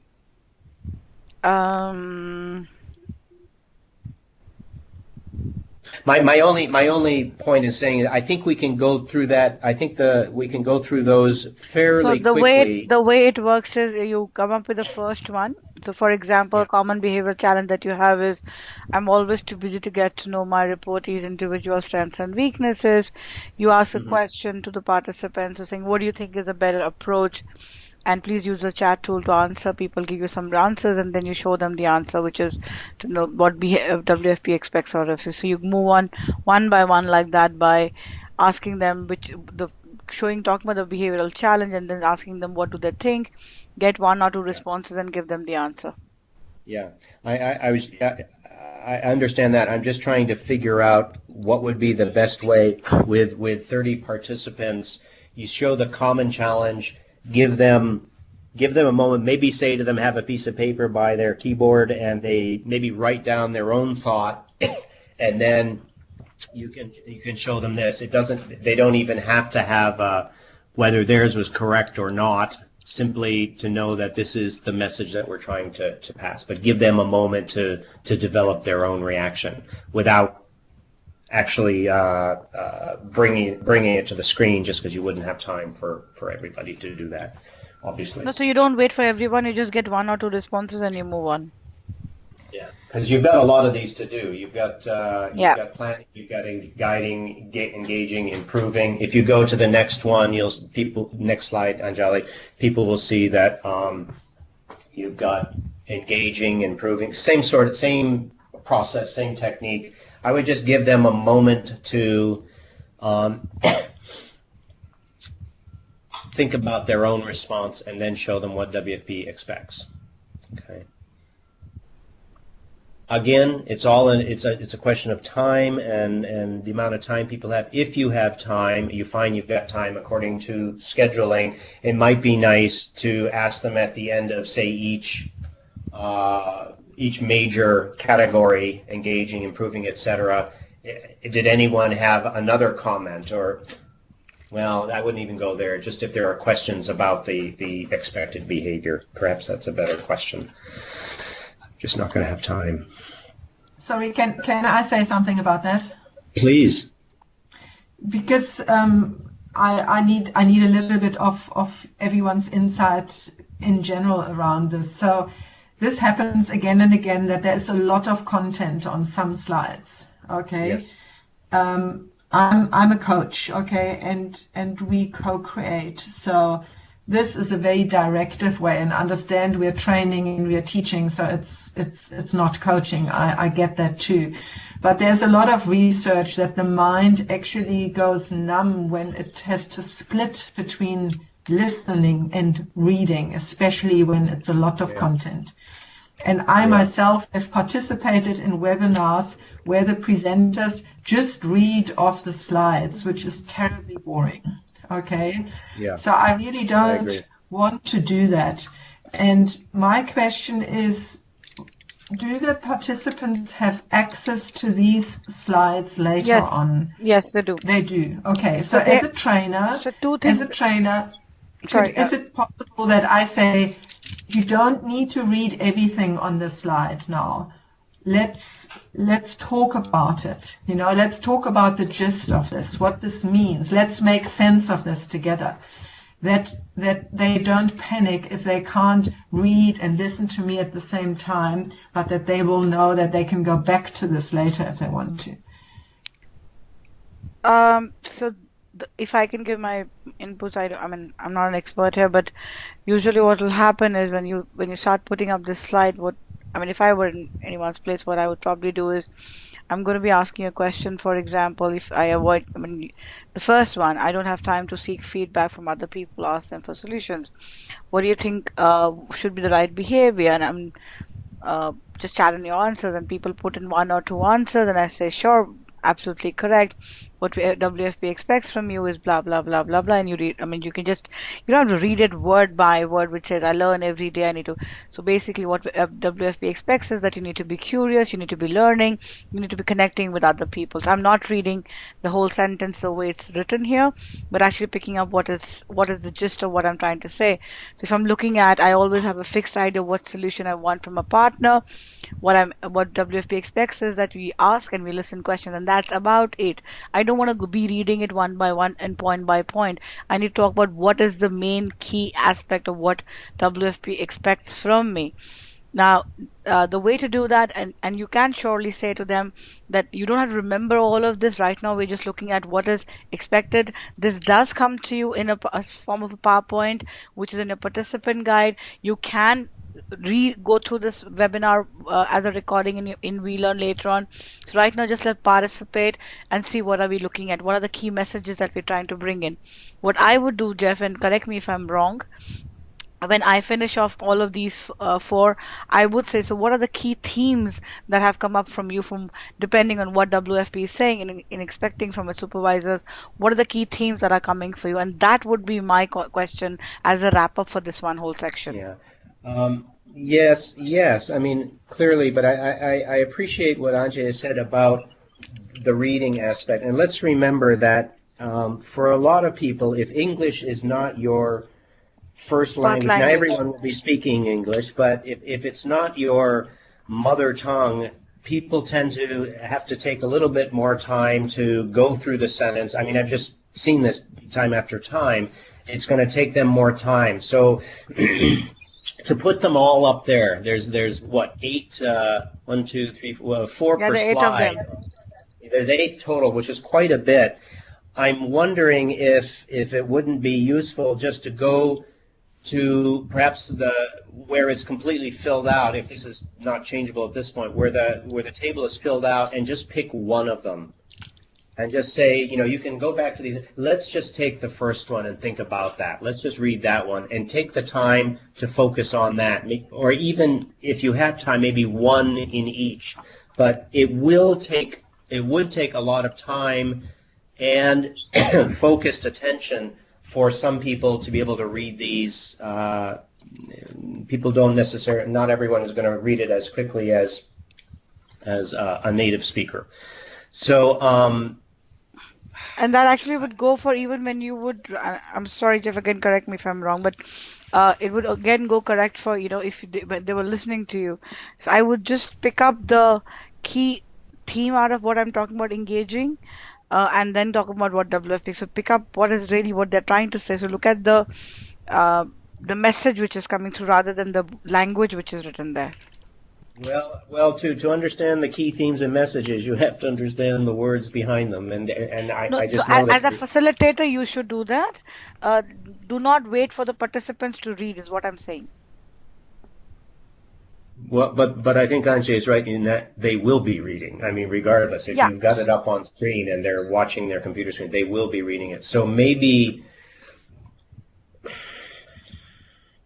Well, if this is part and parcel of the webinar and it's built in there, then I guess we have to deal with it as it is Yeah. there. Yeah.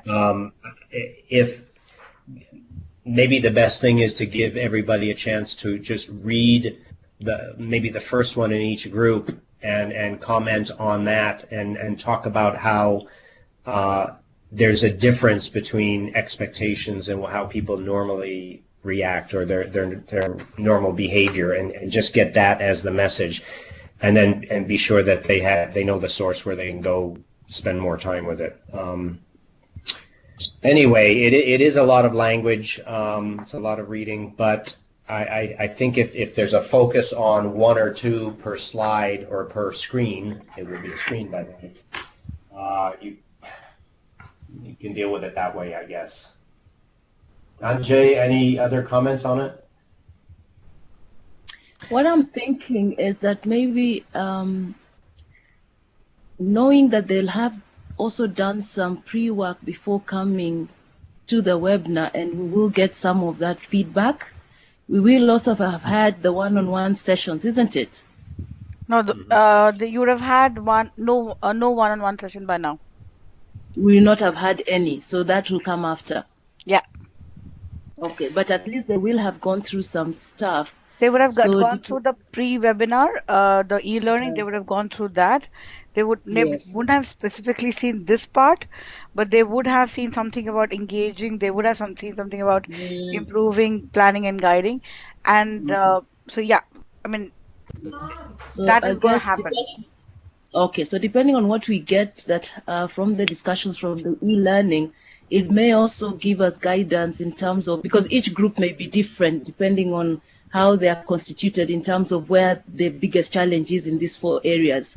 So just to tie in with what Antje and Jeff are saying, if you were to pick a particular one, you would then maybe try and match it to the area that they seem to be struggling the most or have most need. So Beverly, that you will not know, because e-learning is not a discussion. Every individual goes through on its own, and you don't know what they have read, what they have learned, what they've understood is up to them. There is no conversation that is happening post that, and they come straight into your webinar. So there is no way of our getting in terms of what are their challenges or what are their comments. So I think what they're trying to do here, and I'm just picking up on the facilitator guide, is what is written is what they're trying to see is to understand that these are the common challenges that WFP people face, the supervisors face, and these are what is expected from WF. I mean, this is what a WFP expects. Now, I don't know what is the best way to do this right now. I think we all have to practice and try it out. We can obviously try how it's written in the FG, which says pick up one, ask them for an answer. That could be long, or we could just, like Jeff said, we could pick up one and see what their answer is, and we can do what Antje said, that, we can tell them that you have this as a participant guide, and you can have a look at it later on, or you can go back to the webinar and read them later on. You could do that. Or the third alternative is they have the participant guide. You can ask them to pick up the participant guide, read it there, and just ask them. I mean, I'm just thinking loud. I'm working with you guys, so even I don't know how it works, but maybe what you can do, if the participant guide is with them and they have a resource with them, they can read it and they can come back with the common themes that are coming for them. So we'll have to look at how we really work it out. Maybe the first time just go with how the facilitator guide says, and maybe that could be a feedback that we give to the group later on, saying that this was very difficult to run in 8 minutes.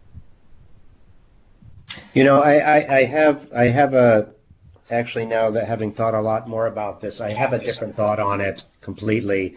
Sure. And this is an overview sort of that's being given at the time. Whereas we have it's an overview, but we have some real detail on these two slides, or the slides, the screens. Maybe the thing to do is just present them, have them look at it silently, look at it on their own for just a moment, and then just ask them, what is it that WP is really expecting what is it WP is trying to do with this? Based on what you see here, what is it WP is trying to do? Rather than talk about the detail of each one, talk about, again, helicopter view, get up above this and say, what are we trying to do here? Well, WFP is trying to help me change my behavior so that I take more initiative. And that's really what these are about. I speak up with confidence. I listen, ask questions. I learn every day. I understand. I'm aware. It's about getting more initiative from each person and taking responsibility and initiative. And maybe that's what the real point of this should be. We're not trying to teach engagement here. We're not trying to teach improvement. We're merely trying to say, what is it that WFP is really trying to do here? With these And four these key themes. and something like that. So rather than go, I don't know if this is possible with the software, Anjali, but maybe rather than go through, how here in the PowerPoint we show one and we add to it and we go to the next, just show the whole thing, give them, 30 seconds or whatever to just go through it and say, from what you see here, what is it that WFP is trying to do? And take a response or on the board or through, So all that requires, Jeff, is just scrolling quickly towards the slide. It doesn't take more than 10 seconds to put all of them together in the front. Yeah. Put them on there and just say, what behavior, what is it that WFP is trying to do? And then they see that, they can focus on whichever one they want and try to get an idea of the big theme. Understanding, again, that we're not trying to change detailed behavior with these two screens right here. It's just, this is an overview. Over. Sure.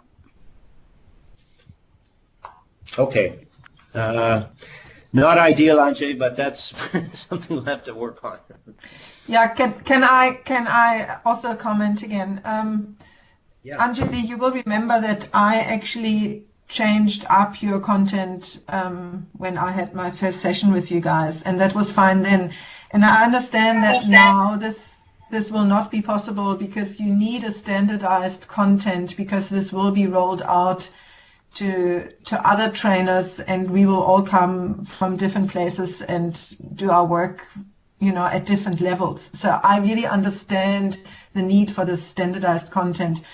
But in our contracts, you also say we can do it in our own way. So I've actually done those cards for myself, and I have summarized this big table into, I believe, much simpler content that I would speak about. So the question is, could I, in my version of the PowerPoint that I'm using, could I just blank out some slides so that I'm not going through 10 slides to come to the full slide? And could I possibly go on black before I present the full slide to just basically do my summary version, and then I can go to the full slide, and then I could say, and what we've just heard here, you have, the total content, and that is in your participant guide, and you can go back to that with more time and read it in detail, but that they've already basically heard what that's about. Antje, no, not for the pilot. We cannot make any changes. We have to go as the facilitator guide says and as the PowerPoint guide says, is my understanding as of right now, because the whole purpose of the pilot is to check how this works. And hence, we would like to see whether this particular section works the way it's been designed or not. If not, then we will further going on take it. We'll take your inputs, we'll take your suggestions, make the changes. Sure. So for the next program. But for the pilot, this has to be run the way it is now. Because otherwise, okay, that means we're going through every single slide. We're also not jumping slides, or we're not going on black in between or anything like that. No. Because see, the whole purpose of a pilot is to see whether this works. Okay. And no, if we don't run it the way it is there, then we cannot go back and give feedback saying, well, you know what, we did this, but this did not work, and hence this needs to be changed. Okay, no, that's fine. For the greater good, for the next sessions when we actually go full for, and that's why one of the things that we will be doing during the pilot is we'll be taking feedback from you and Beverly at regular intervals after every session, just to see what worked, what did not work, and what needs to be changed. So that's a feedback that the content team as well as WFP can take into account and make the required changes. So for the pilot, bear with us. We'll have to run the way it is right now. Okay, that's fine. I wasn't suggesting that I change the content or summarize or anything like that. I was just saying that I possibly leave out a slide or pause before I show the next slide to just have a bit more conversation. But So it's fine. I'm hearing you you. can It's pause, okay. surely. But just like you said, you can stop at a particular point. Like if you want to stop before this happens and you want to talk about it before you come to it, you can do that. But don't blank out any slide. Don't move around slides. Okay, fine. Thank you. Just we're not to the next one. Yeah, keep going. Continue.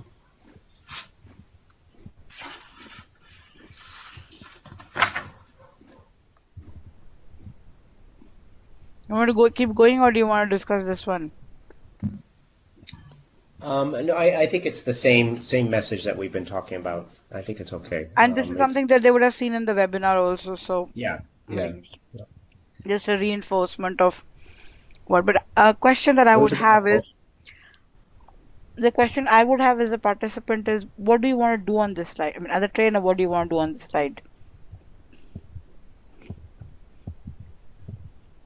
Well, this one, rather than I would definitely not get into the weeds behind. I would go back to I would stay with the model for just a second. And the point I would make here is they will understand that the program is about planning, guiding, engaging, improving. They should understand that by now. You might take a moment to.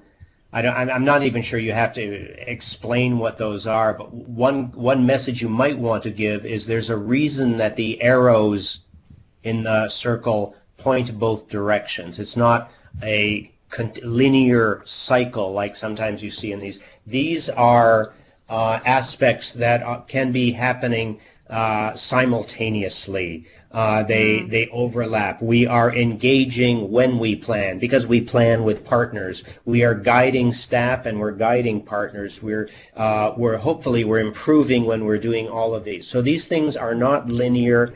Although we are approaching them in a linear fashion in the program, these are obviously aspects or management constructs that we are doing all the time, all of them. It's not that we stop engaging to plan.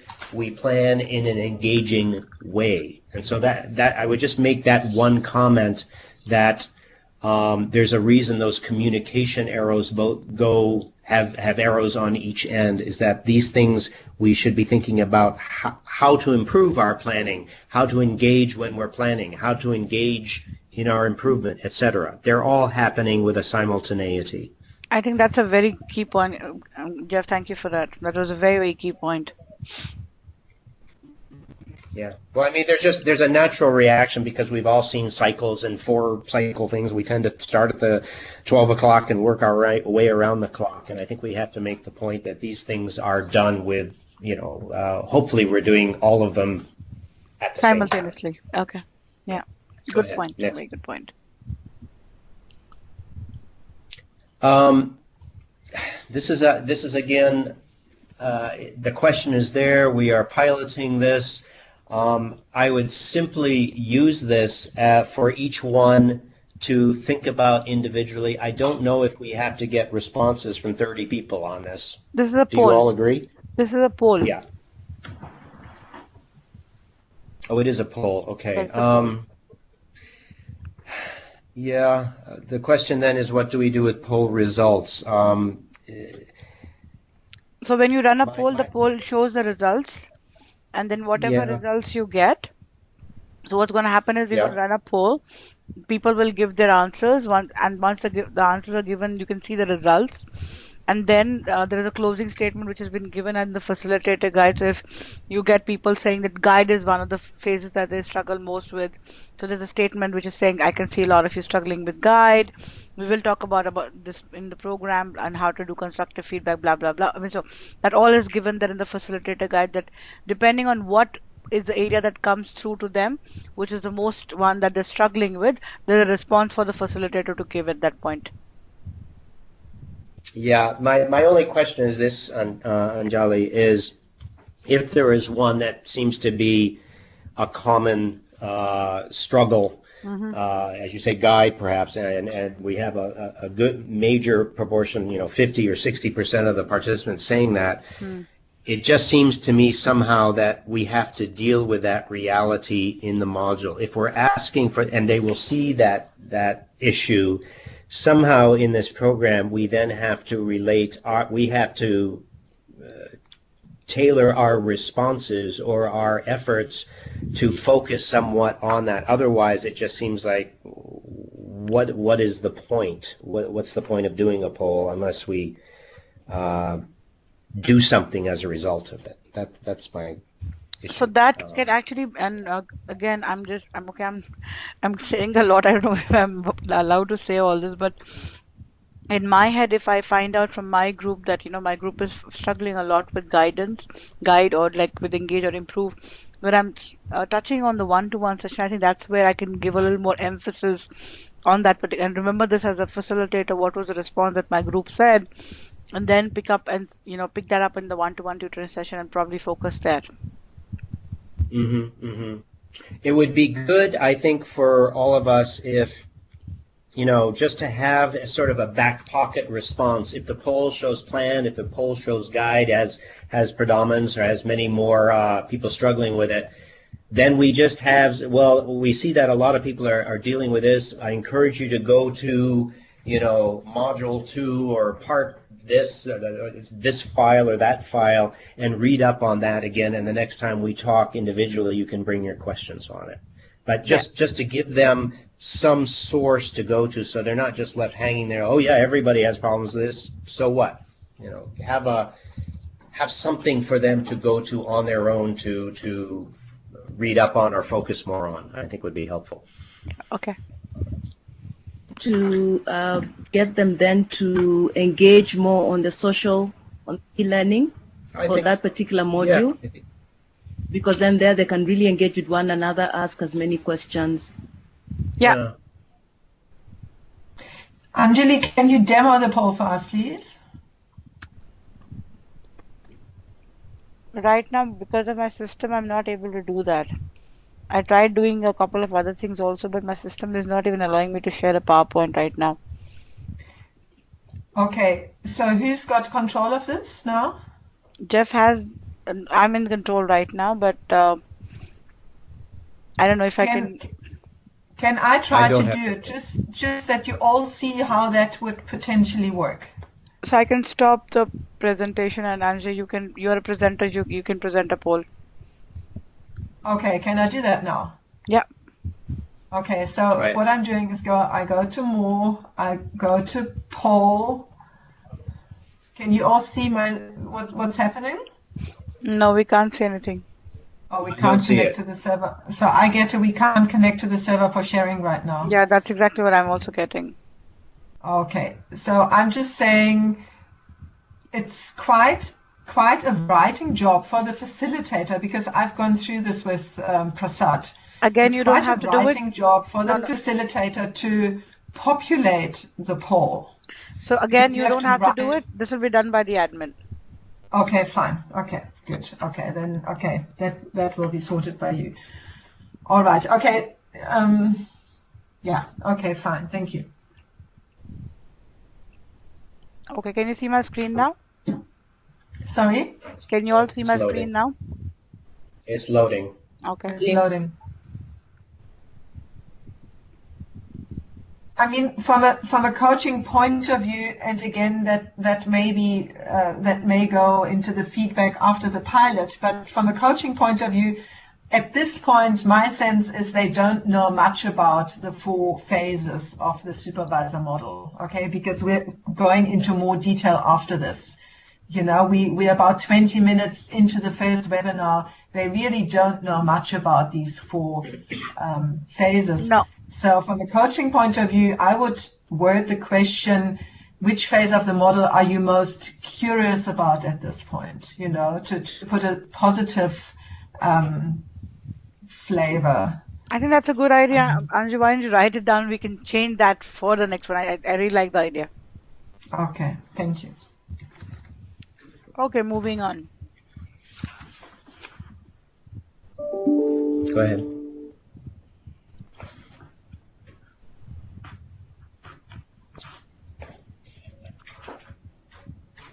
Do you want me to stop on this or do you want me to move on? No. Go ahead. These are just placeholders. On each of these, as they come up, they're very short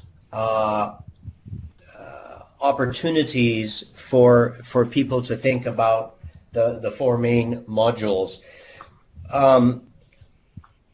It would be, I think, really good. Is there a way within this, Anjali, for participants to engage with each other? No. Not really. Skype doesn't allow that. That's such a shame. Yeah. You know, I told you I did this webinar series with UNHCR, or actually I was the evaluator, so I listened to it and afterwards talked to the participants, and almost to the person they said that they did not feel it was participative in any of the ways we're talking about. So I mean, because they couldn't engage with each other, they could respond to a poll, they could check this, they could hit that radio button, whatever, but they didn't feel engaged in the sense of being driving this thing at all. They felt very passive.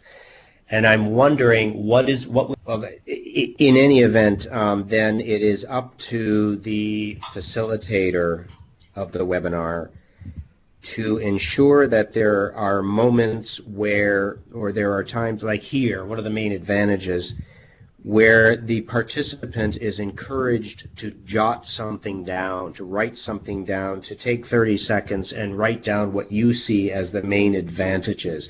It's the equivalent of in a workshop where you have a PowerPoint with a list of stuff, but you don't show that, you hide it. You have the question in the title, and you ask the plenary group, what do you think of A, B, and C? And then you go around and you take 4 or 5 responses, and then you show the final, and rather than just feeding them, you're actually pulling it out of the participants. I would really encourage the facilitators here to give the participants, doesn't have to be a lot of time, give them 15, 20, 30 seconds to jot down 2 or 3 of the main advantages, and then perhaps, or whiteboard them as you will, and then pull out, emphasize or focus on 2 or 3 of them. Somehow, I think it's important that they have a moment to think through this rather than just 30 quick knee-jerk reactions, that sort of thing. I know we don't have a lot of time, but again, just 30 seconds. Another thing that I could think of, and I don't know, again, Jeff, I'm speaking out of turn, but maybe you can probably ask if a couple of people would like to speak, and get them to write their names on the chat box, and you can open their line and let them talk about what they wanted to, give them like 30 seconds to talk about it. Maybe that could be an option. That's a great option, Anjali, and I would encourage it. This is, I assume, again, a whiteboard response. Yeah. So perhaps that's even better. Just you've got 20 or 30 responses on the whiteboard. Pick 1 or 2 that you think are just really important, perhaps even unusual. Things you weren't expecting, and ask the person just to take 20 seconds and explain their reasoning. And if you have time, and this all has to be timed, obviously, that would be much more engaging than simply the whiteboard response and move on. So bringing up that, I was just about to ask you, isn't there an option to have people speak once in a while? But thank you for bringing that up. That has answered my question. That's really important, I think. Yeah. So always looking for moments when we can have at least some oral engagement. And the only thing that you have to be careful about, Beverly, while doing that is, when you ask people, just is there anyone who'd like to talk about it? Rather, sometimes, and this is my experience, rather than picking up on people and saying, Beverly, you speak, I would rather invite people to, and unfortunately, again, Skype, they can't raise their hand, but you can ask people if there's anyone who'd like to talk about it, and quickly chat your name down and read that name and open up that person's line and let them talk. Absolutely. I would not say. possible, at least to have oral conversation Yeah, yeah, at different points. Yes. yeah. Anjali, what I would not say is would anyone like to speak. What I would do is really watch the whiteboard carefully and find that, Anjali, you have an interesting comment there, and give the microphone right to that person. You don't have to ask, does anyone want to speak? I would actually go to them, and say, you have a really interesting point. Make it so that they want to talk about it. Don't put them on the spot saying, what the heck are you talking about? But Anjali, you made an interesting point. Can you give us 30 seconds on that? And if you have time, do that a couple times, but you decide to whom you're opening the mic, for whom you're opening the mic. Yeah. And that way, everyone will be continue to listen, to be engaged, and you don't have to ask everybody. Just ask a couple. One or two That's people, fine. yeah. Go ahead. Next one. You can go past the placeholder.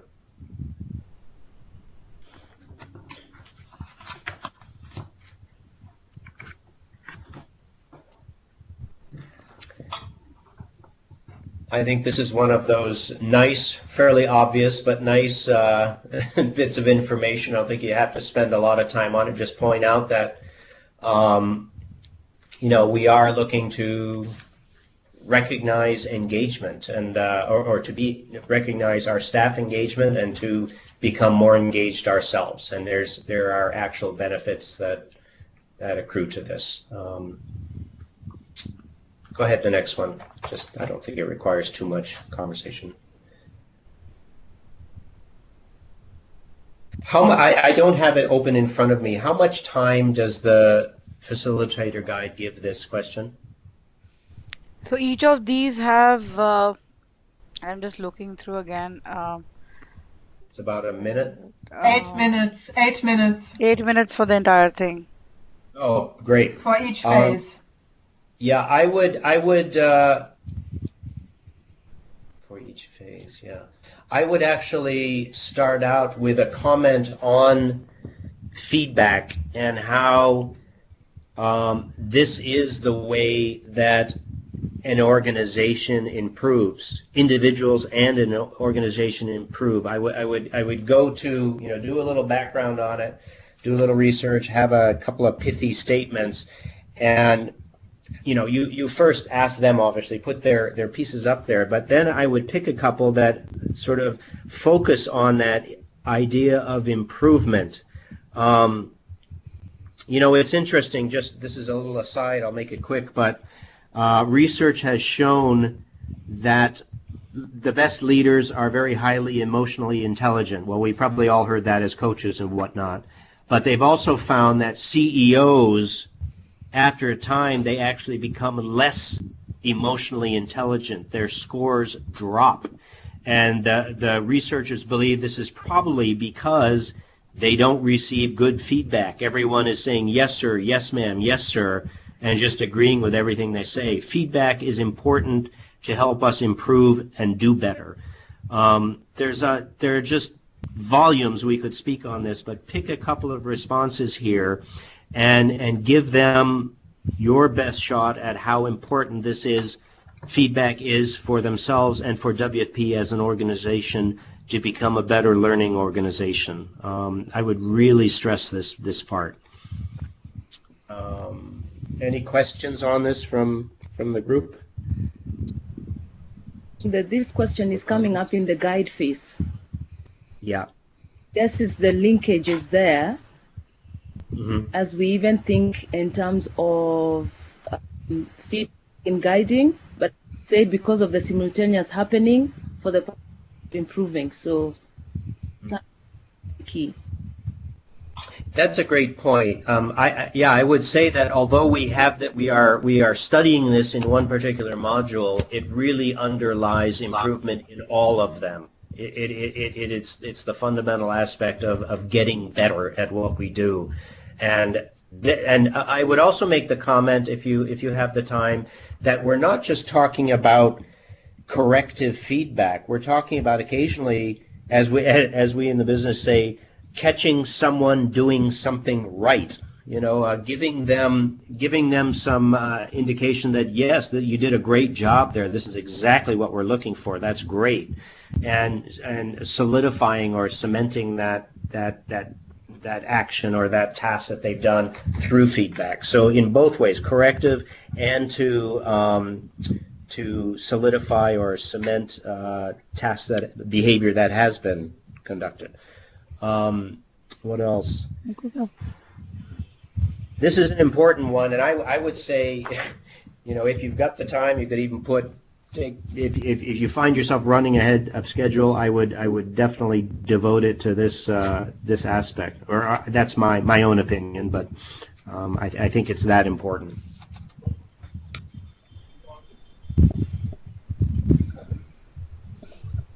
Anything else, or are we good? Oh, one other thing, just Anjali, while I think of it, another thing that would be really good here is if you find a good response on the whiteboard on feedback, you might go to that person, and if it seems like someone has recently done it, if they say, oh, I think feedback is important because my staff member really did better at X, Y, or Z or something, go to that person and ask, could you tell us a little bit about it, and how did you provide that feedback, or how was the feedback provided to you? Try to get them to talk about the actual mechanics, if you will, of how it was done. It sounds surprising, I know, but for some people it is a really new piece of behavior, form of behavior that they may just not be terribly familiar with, at least doing it in a professional and constructive way. Okay, go ahead. Or next one.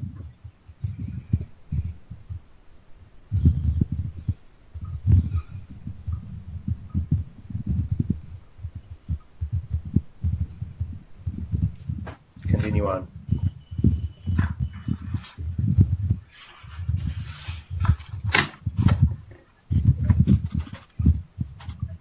So actually, the rest of all the slides are the same. They're just asking questions. But it's important. It's important to stop on the engage one just for a couple of comments. As you may already know this, everybody. If you do, pardon me, but it's important enough to take a moment. Engagement in this is both collaborating with partners, colleagues, but I want to stress the partner aspect. This is absolutely fundamental to the way WFP carries out its programs and operations. As I said previously, almost all of its business, all of its activities are carried out by partners, with partners, through partners. And so their ability to interact with, whether they be government agencies, NGOs, private vendors, is absolutely critical. And there was a time, and I know this because I used to hear this, where there was a very condescending attitude by UN staff towards NGO staff. That's much less now, so you don't hear that much. There's much more of a partnership, although there is still at times a sense that, an understandable sense, we are the UN, we are the creme de la creme, we're paid more, we have more benefits. People would like to be working there, many of the people in the NGOs, because at least the national staff, the local staff, because they earn more at the UN. So there is that sense of hierarchy. It's much less now than it used to be, but this is an interesting piece. When you say one word comes to mind, I would be listening for words that seem to show this change towards real partnership and real respect and dignity and whatnot vis-a-vis NGOs and government agencies. And I would be watching for those words that seem to still the residue of that former era. And it's not that long ago. I would say it's, 10 years ago, 10, 15 years ago, there was much more of a condescending attitude towards NGOs. And I used to hear this. So watch out for those words. If you see words that seem to connote a negative aspect, I would say, I would ask the person, why do you say that? Now, there are NGOs that are not good. I'm not saying they all do really great. There are local NGOs that aren't very competent. But I think it should be clear that if there are negative words that are put on the board there, they should be explained, and hopefully it has to do with levels of competence which are changeable through training and whatnot, as opposed to just a condescension, which is more requires training on the WFP side. Over.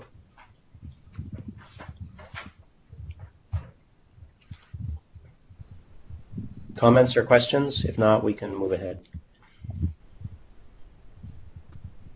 Noted, Jeff. Thanks. Okay, go ahead, Antje. So we're on the improve phase now. Yeah.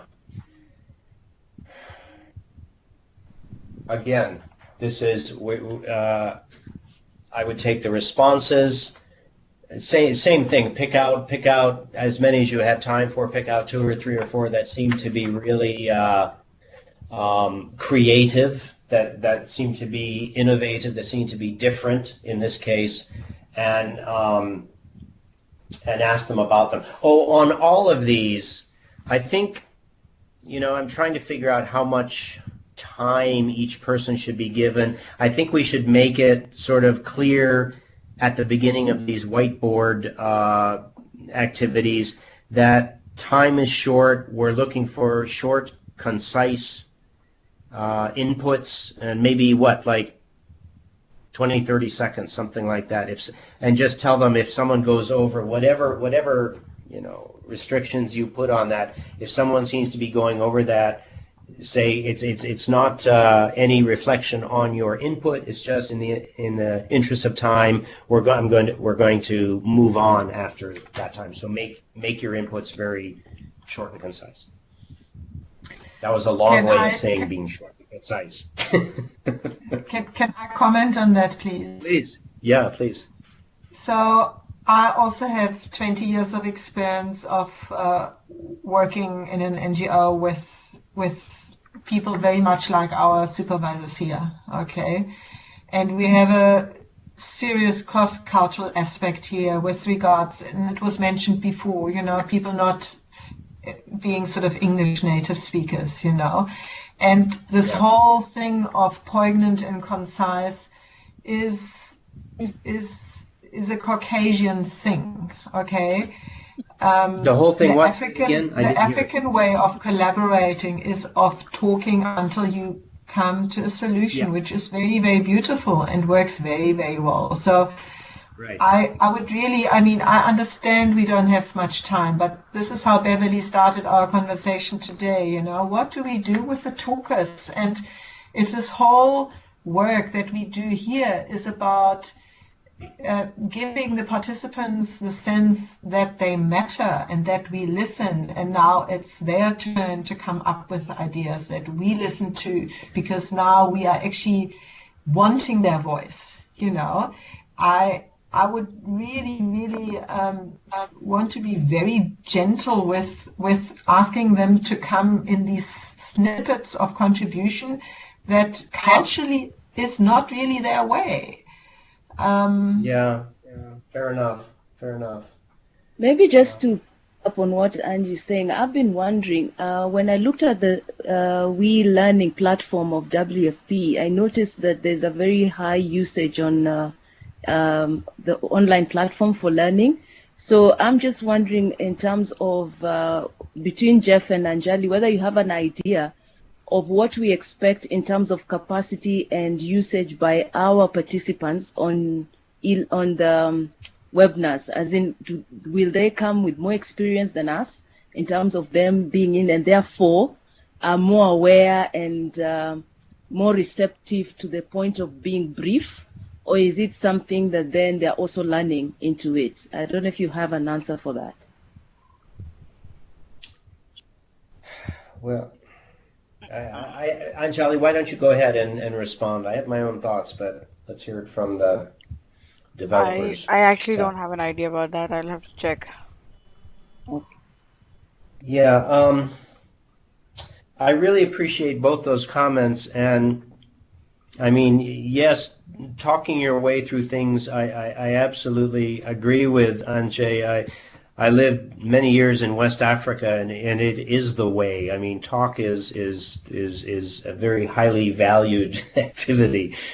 Um, and so we are up against a sort of a conundrum here of encouraging that discussion and moving on. It's going to be, and perhaps we can err on the side of maybe 30 seconds is short, maybe even giving any kind of restriction. I don't know.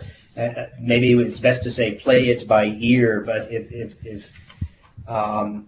if the goal is to allow a few people to talk, it's just going to have to be shorter. If that's not necessary, and you find someone whose input is really valuable and certainly valued, then I guess you could turn the time over to them. But I think we do have to bear in mind two things: that this is something that many of the people who are participating will be doing while on the job. Maybe some will be at different times, I don't know, or after hours, but most of them will be on the job, and they are very busy. And as much as they may want to participate and engage and talk and spend time on this, there are going to be pressures around them to get back to the job. It's just inevitable. It's the organizational culture. It's an emergency culture. They've got 1,000 things they have to do. So I think we have to bear in mind that it is a timed session. And the other thing I was going to add, that was A. B is that while there will be some people who want to engage in fruitful discussion, there will be others for whom, perhaps who are Caucasian or at least Western or at least wanting concision. And so we have to balance both of those needs, those two sets of needs, in fact, three sets with the organization's needs. So I don't have the perfect answer for you. It's impossible when we are constrained by time and we want to let people talk as long as they want. I think we just have to be sensitive and be able to perhaps break in gently and with someone and say, hey, that's a really good comment. I'd like to talk to you more about that during our next one-on-one. It's really important. Right now, I'd like to get back to A, B, and C, or something like that. Yeah, no, It's just I being fully sensitive. agree. I fully agree with Yeah. what everyone says. I just think for this program to be a success, it is vital for the trainers to role model a sense of ease and non-urgency, because if the culture of WFP is a culture of no time, and then we just do the same thing with what we do here, it's not going to get any better. So That's a even great when there's comment. no time, a kiss of 10 seconds can feel like a long kiss, but it's only 10 seconds, So if we apply that to our webinar, where moments can stretch, and silences are actually allowed, and where we as trainers really, it's in supervision, in coach supervision, it's called a negative parallel process. If we just do the same bad thing ourselves, for us it's about, and even if it's just energetically, to turn that around and to be non-urgent in this. So, Antje, if I I may will say try. something, based on my experience of running webinars for a very long time, I've maybe not the first one, because you yourself will be getting used to the environment.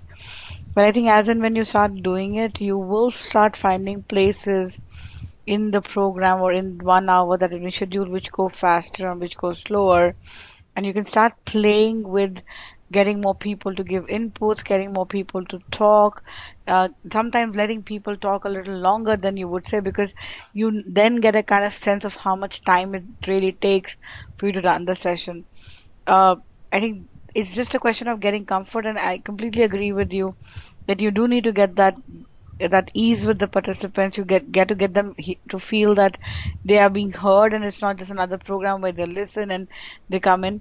But we do have that 1 hour, so you'll have to either tell them, say, we can talk this. I mean, I'm more than happy to do this after we finish our 1 hour, and I'm happy to stay back and we can continue our discussion. A lot of times, lot of facilitators do that. So, let everyone else log on later on, and then people who have questions can stay back, and then you can answer some questions for them. So that's a very good idea to do that, and to just tell them that you are being heard.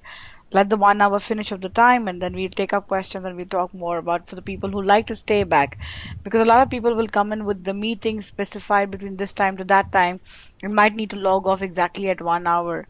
So you can't let the session run because of that time. But like I said, you have to build that ease with yourself of how long the content and how long the timing runs. First few times it's going to be difficult, but then once you build that rhythm, you should be good to go do what as you please and bring in conversations and all of that. Yeah, thank you. So what has really helped me was at the facilitator guide, where you have that table with the lessons for the webinar and the minutes that you allocated. Yeah. So I have prepared my cards, and next to the headline, I have put down the minutes. So even if I play a bit, I will just play within that structure, and Sure. I'm very much hoping, to still get through the content like that. Hmm. So I found that very useful. That really has helped And me sometimes to. and it might happen that, for one particular phase, you might get less inputs and you might just run faster, or you might get a lot of inputs and you got what you wanted in not 8 minutes but 5 minutes. And so you can put that 3 minutes into something else. That will happen Yes, depending on the batch that you yes. work with. Yeah, sorry. Carry on. Thank you. No, I'm done. No, Thank you. I really appreciate those comments, and it's just it is going to be just a bit of a conundrum balancing time and engagement. I think our best approach is to be very, as you said, gentle and sensitive, and very positive in our, if we do need to take, I don't even like the words, take back control to interject when someone is in the heart of a full-fledged input. Just be very gentle and appreciative, and ensure them that there will be a chance for them to talk with you about more about that when you talk one-on-one. And it's just it's a judgment call. Obviously, it's a judgment call on just how far you can let an individual participant speak, how long, etc., and just how best to manage that. I don't have the perfect answer other than, as your words, I think being gentle and very sensitive to what they're saying, and ensuring that they will have more time with you later. I don't know. Why don't we So, go ahead and move on? so we are almost, we are done. Yeah, go ahead. The debriefing and next steps is just that. On the debriefing, I mean, it's here. It's really just going through, again, debriefing a very general level, to making sure people understand the structure and the process, the role, the four phases model, the simultaneity of the four pieces, if you will. Just a real quick review. I don't think you need to go into a lot of debriefing, because that's what the rest of the program is really about. We have about half an hour, and perhaps we should go to the personal tutor part. Anjali, is that what you're heading Yeah, for? yeah. Yeah, I think that's important. There we go.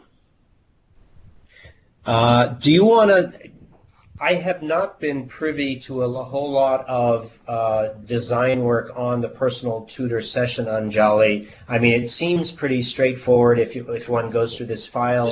Are there any particular aspects from WFP or concerns or challenges that they brought up that would be worth knowing? I wasn't privy to those discussions on the tutor part.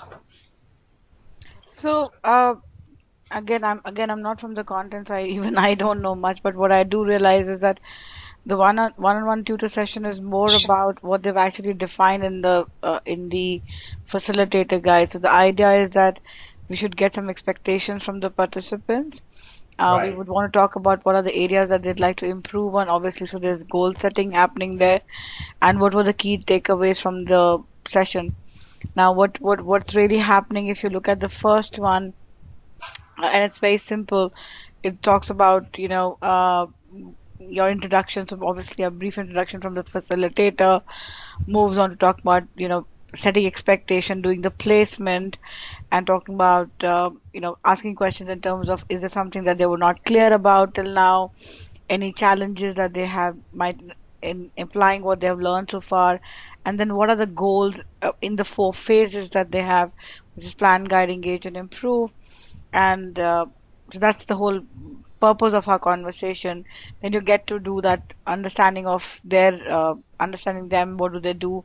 So now you do that personal connect of getting to know more about them, and then we move on to clarifying their expectations, which Yeah. is what is really there. uh, there's some lot of conversation here, which I don't even know why it is there, but talks about what are the realistic expectations and what could be unrealistic expectations that they might come back. We talk about the supervisor analysis, which is basically the assessment. If you remember, we said we'll have a 360-degree assessment. So they have an assessment that they do for self, their managers and the reportees fill in, and there's a report that gets consolidated and sent it back to them saying, this is your final report, this is what you said, this is what your manager said, and this is what your reportee said. So basically you have a conversation about what did you come to know about from the supervisor analysis. What were your strengths, what were your what are the areas of improvement, were there any surprises, or were the same than what you had seen, the usual kind of questions that are there. And Yeah. there's some, I mean, in case there are some emotions that come up, you talk about the emotions and the responses, which I'm sure all of you as coaches understand how to handle them, so I'm not going there. And then we move on to setting goals, and we set goals on the 4 phases, and then we talk about a supervisor journal. Now, this I can't talk about right now because even I have not seen this. So Sandra tomorrow will come and tell you about what happens in the supervisor journal. I think it's a whole booklet which actually has the information about the whole program, and there are some places where they need to put on their action plans and things like that. And so you basically get them to write down in the journal. It's like a diary that they have created for themselves, and they write down whatever the key things that they have picked up from what they have learned, or any challenges that they face, and all of that, and you wrap up. So I think that's what I picked up from reading through this document, Jeff. Yeah. Antje, Beverly, you guys are the experts, so you would know what else goes and what else can be done here. There's a couple things I'd add to that. Just thinking in terms of our questions and our discussions on the whiteboard inputs and how much time to discuss and thoughts. We ask them questions. What are the aspects of planning? What are you most comfortable with, etc. I think we can refer them when they have important points to make that perhaps, unfortunately, there isn't time for in that webinar, to go to their journals and note down the areas that they think they want to talk to you more about. Encourage them right during and or after the webinar to go to the journal. with particular questions or other inputs that they wanted to make and perhaps didn't feel they had enough time. And then this would give them a chance to not only jot them down for learning retention, but make these the focus of some of their comments in the one-on-ones. The one area that I think might be, it's not going to be difficult, it might be new for some, not most UN personnel have at some point dealt with SMART objectives, specific, measurable, attainable, relevant, time-based objectives. They will probably have heard of it. They may not do it often. They will know what it is. I think it would be really good before you talk to a particular participant, have a few examples in your back pocket of what a good SMART objective would be for the sort of work that person does. And if you need help on that, I'd be glad to come up with a couple, help you through it, or if WFP, certain people there could as well. But I think that might be a piece that is challenging for some. They may not think of the tasks in their work as measurable items, but there are always ways to do that. It would be good to have some examples. Jeff, can I add something here? So Sure. I was just going through the supervisor journal for the first one. So if you guys can see my screen, basically it's an introduction, talks about welcome, what is expected. So it shows the whole cycle of plan, guide, improve, and engage. Then it talks about the key skills for each one of these 4 phases. And then it just talks about what is the expectation and the role of a supervisor. Now, this is a document that they would have received before they would have come to you, either for the webinar or for the one-to-one tutor session. So this is what their expectation. Then there is some question which says communication is an important aspect, and then they're asking them to write down things like write down your communication skills and think of the time when you wanted to say something and all that. And then it goes on to the analysis, that the one that we just said, what the reportees think I'm good at, what my managers think I'm good at, what I think I'm good at. So strengths and the areas to work on based on the supervisor analysis. So this is something that they should have filled in when they would have come to your one-to-one personal sessions. And then it also says things like goal for this program, what I want to achieve. Talks about the feedback that they receive from their team members. Talks about what they learned from the webinar, which is the session that they had with you. And then it also talks about what would I like to discuss in my personal tutor session, and the various items, and why would I want to discuss that. And then they have key takeaways from my personal tutor session. So this is a journal that they need to fill up, and this is something that they'll bring with them to the one-to-one tutor session. So partially would be filled and partially would be something that they'll fill in the conversation with you, specifically takeaways and what will be your goals from the session. Yeah. Well, that was my point. They may think of takeaways as things that other people said, the facilitator and other people. I think they should also be encouraged by us to write down other questions or unfinished business that they think when they ended the webinar, they may have had some real questions that are still unanswered, specifically because of that time constraint. Over. Yeah. Anjali, I would like to check 2 things, please. So the supervisor journal is a personal document that they will not upload or share, right?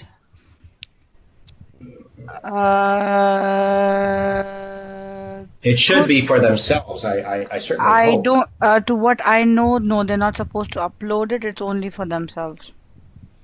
Okay, so, and I will take during the 101 or afterwards where I have to fill in certain questions about the participant. So I'm just assuming that the participants know that most of the information or all of the information shared in the 101s will not be confidential. Yep. Okay. But Okay, it, now so now that's a question that even I have actually already asked, and I'm waiting for a response. Is that who has the access? Because you have the access, I know. I have the access, though, I mean, my having access is useless. I mean, when I say I means my team as an admin team who will be putting all of this on a particular point place where people can have access to it. What I don't know is who has access to it. I know that their line managers don't have access to it, but I don't know who else from WFP will be having a look at it. I would So hope this is yeah, for I their just think it needs to be clearly confidential. contracted around with Yes. the clients. Yes. So that's a question that I've already asked. I'm waiting for a response because I know we are creating a repository, and that is just for the sake that, you as a facilitator, if you require to see what happened 4 weeks back with this particular participant, I should be able to tell you this is where you can download that whatever you had written. So that is obviously there, but I do not know whether anyone else, and we have access only as a place for repository. We are not going to be reading them, but I don't know who else will be reading this. To my knowledge and to my expertise, I know nobody should be, because this should be a confidential session. But I will check back and come back to you. Okay, thank you. And the I think second it question I have absolutely is, somewhere I read that, I think in the participants guide to the tutor session, I read that the participant must make sure that the camera is working. So does that mean we see the client, but the client doesn't see us? One second, I'm just writing the for confidential for 1, 2, 1. Okay, so very honestly, in terms of video, our recommendation, I mean, though it says participants should have their video on and you should have your video on, it will take too much of bandwidth. So ideally, there'll be no videos.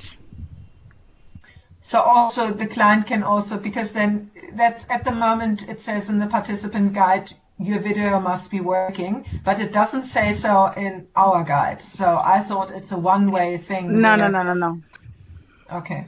It's very difficult to, okay, so you can have that video on when you're doing a one-to-one session, because it's just the two of you and you can kind of look at each other and talk to each other on a one-to-one on Skype, put the video on. But on a 30 to 1 session, it's very difficult. If we get 30 people with their videos on, it will take so much of bandwidth that the session will not work. Okay, well, you may want to adjust your participants guide then, Yeah. for at least for the one-on-ones, that's not necessary. No, one-on-one, I would suggest you have the videos on, both of you. Okay, all right. Okay. Anjali, I think we have to stress, and I'm 90-something% sure that these journals will be confidential and personal, but I think we have to stress to WFP that this is, if it isn't, they must be, because without that, people are not going to. The whole purpose of coaching goes off, yeah. They're not going to be honest with themselves or with us. Yeah, So I agree with you. Yeah, we need to stress that just to make sure. Yeah. Okay. Let's see. So with that, our agenda for today is over.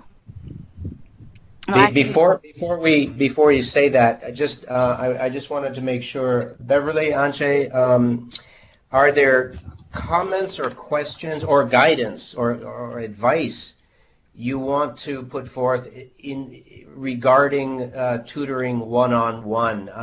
We've all done some aspect of it. Some of you have done it more. Is there guidance you'd like to offer the others in conducting such a session?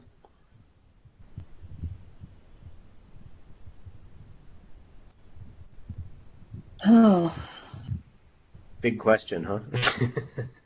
maybe we'll, as we go along. I mean, it's quite comprehensive, but I think I picked up an interesting comment. I think it's Anjali who made it at the beginning, that it's on purpose that it's being called a tutoring session and not a coaching session. So, but I know that we will use more of a coaching approach than anything on this, which is always very helpful for the staff at this level to do. Mm-hmm.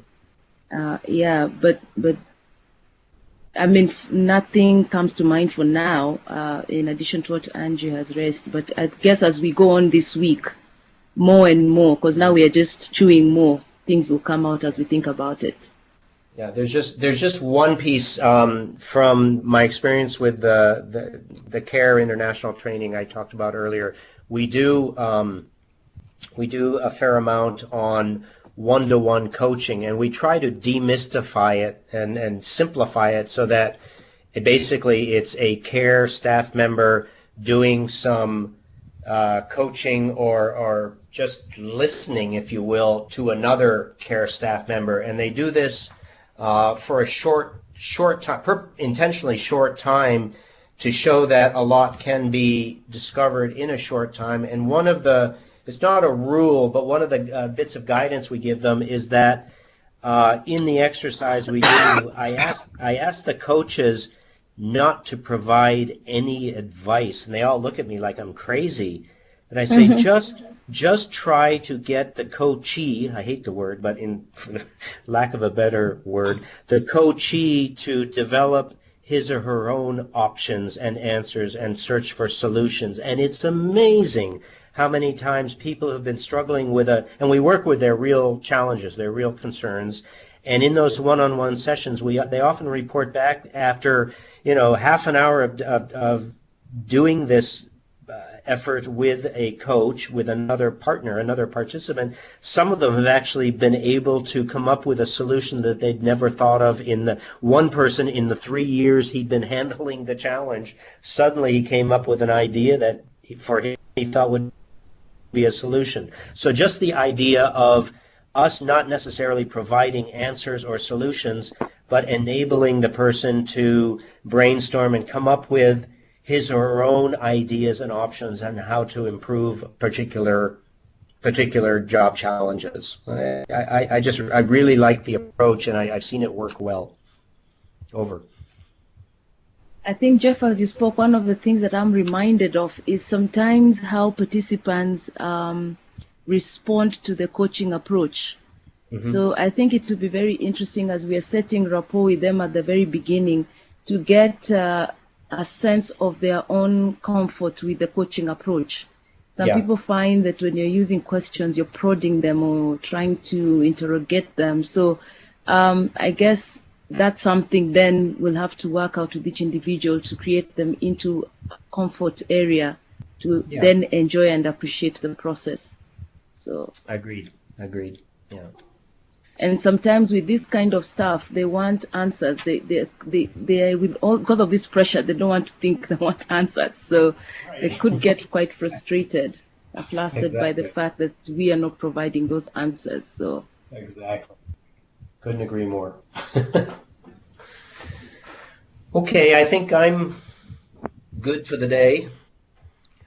Okay, so just for a quick review for tomorrow, if we all get the time, I'm sure you guys have gone through your content, but just a quick recap. Tomorrow we will be covering most parts from Sandra, and these are mainly related to all the other documentation that goes through. So marketing brochure, blah blah blah, in the stereo, the video, the introduction video, the program guide, the self-assessment, supervisor, and all of that gear. So if you can go through those documents, and if you have specific questions, that'll be really nice. So if we can finish that off in, like, let's say half an hour, 1 hour, then we can just plan for the planned WBT tomorrow. Plan webinar tomorrow. Will that be okay with you? Mm-hmm. Yes. Yeah. So we just go through the documentation, which in my head should not take more than maximum an hour, because she just has to tell you what goes into what document and what's the whole plan of the document. So that should not take too long. So then we can actually tackle the plan webinar tomorrow, and we should be good on our timing. Okay. Yeah, Jeff, does that work for you? Yeah. I'm just always amazed by the number of files I'm looking at. I'm looking at the TTT deliverables? So, okay, No. if you open the folder which is known as, uh, okay, so may I make a suggestion for everyone if you haven't done that, make sure that you have folders. So the plan folder basically has close to 7 documents. There are Yeah. out of which there's one on social learning questions which you don't have to worry about. There are 2 documents on OTJ, which is on-job training, which is basically assignments, and Sandra will tell us what these assignments are all about. So for you, Jeff, the main document that is the TTT plan WBT storyboard. Why I think that would be important for you to cover tomorrow is because, and I could be wrong, but I think this is where there are a lot of content that is getting covered. Uh, so there are Yeah. some theories which are there, and though I know these guys understand the theories, but there's something about, Could you do me a favor, Anjali? yeah. Anjali, could you do me a favor and just shoot me an email or a chat or something and just put in the only the file names of those files that I should really, What I can do you is I know. can send you the 3 files. I can send you the 2 files which are Word documents. I don't think the PowerPoint will come through because I'm assuming it's big. But let me see if no, it actually comes through. So I'm going to send you the ones for tomorrow. Just email me the titles. That's fine. I'm mailing the files to you. Or files. Yeah. Okay. I'm mailing you all the 3 files. So there's a WBDT plan webinar PowerPoint which you will run, a TTT plan storyboard, and the facilitator guide. Great. Okay, so you just have these 3 documents that you have to worry about for tomorrow. Perfect. Thank you so much, guys. We had a good session today. I'm really glad that we could do That what was we did. useful. Very useful, I think. Very, very useful, Jeff. Very helpful insights. Antje, thank you for the beautiful question. And Beverly, thank you for the lovely thoughts that you had. I think we're going to do a good job and all the best. So I'll talk to you tomorrow, guys. Thank you, Great, everyone. thank It was you. lovely. It was great. Thank you very much. Have a good Bye-bye. evening wherever you are. Okay, Bye. speak to you tomorrow. Bye. Bye.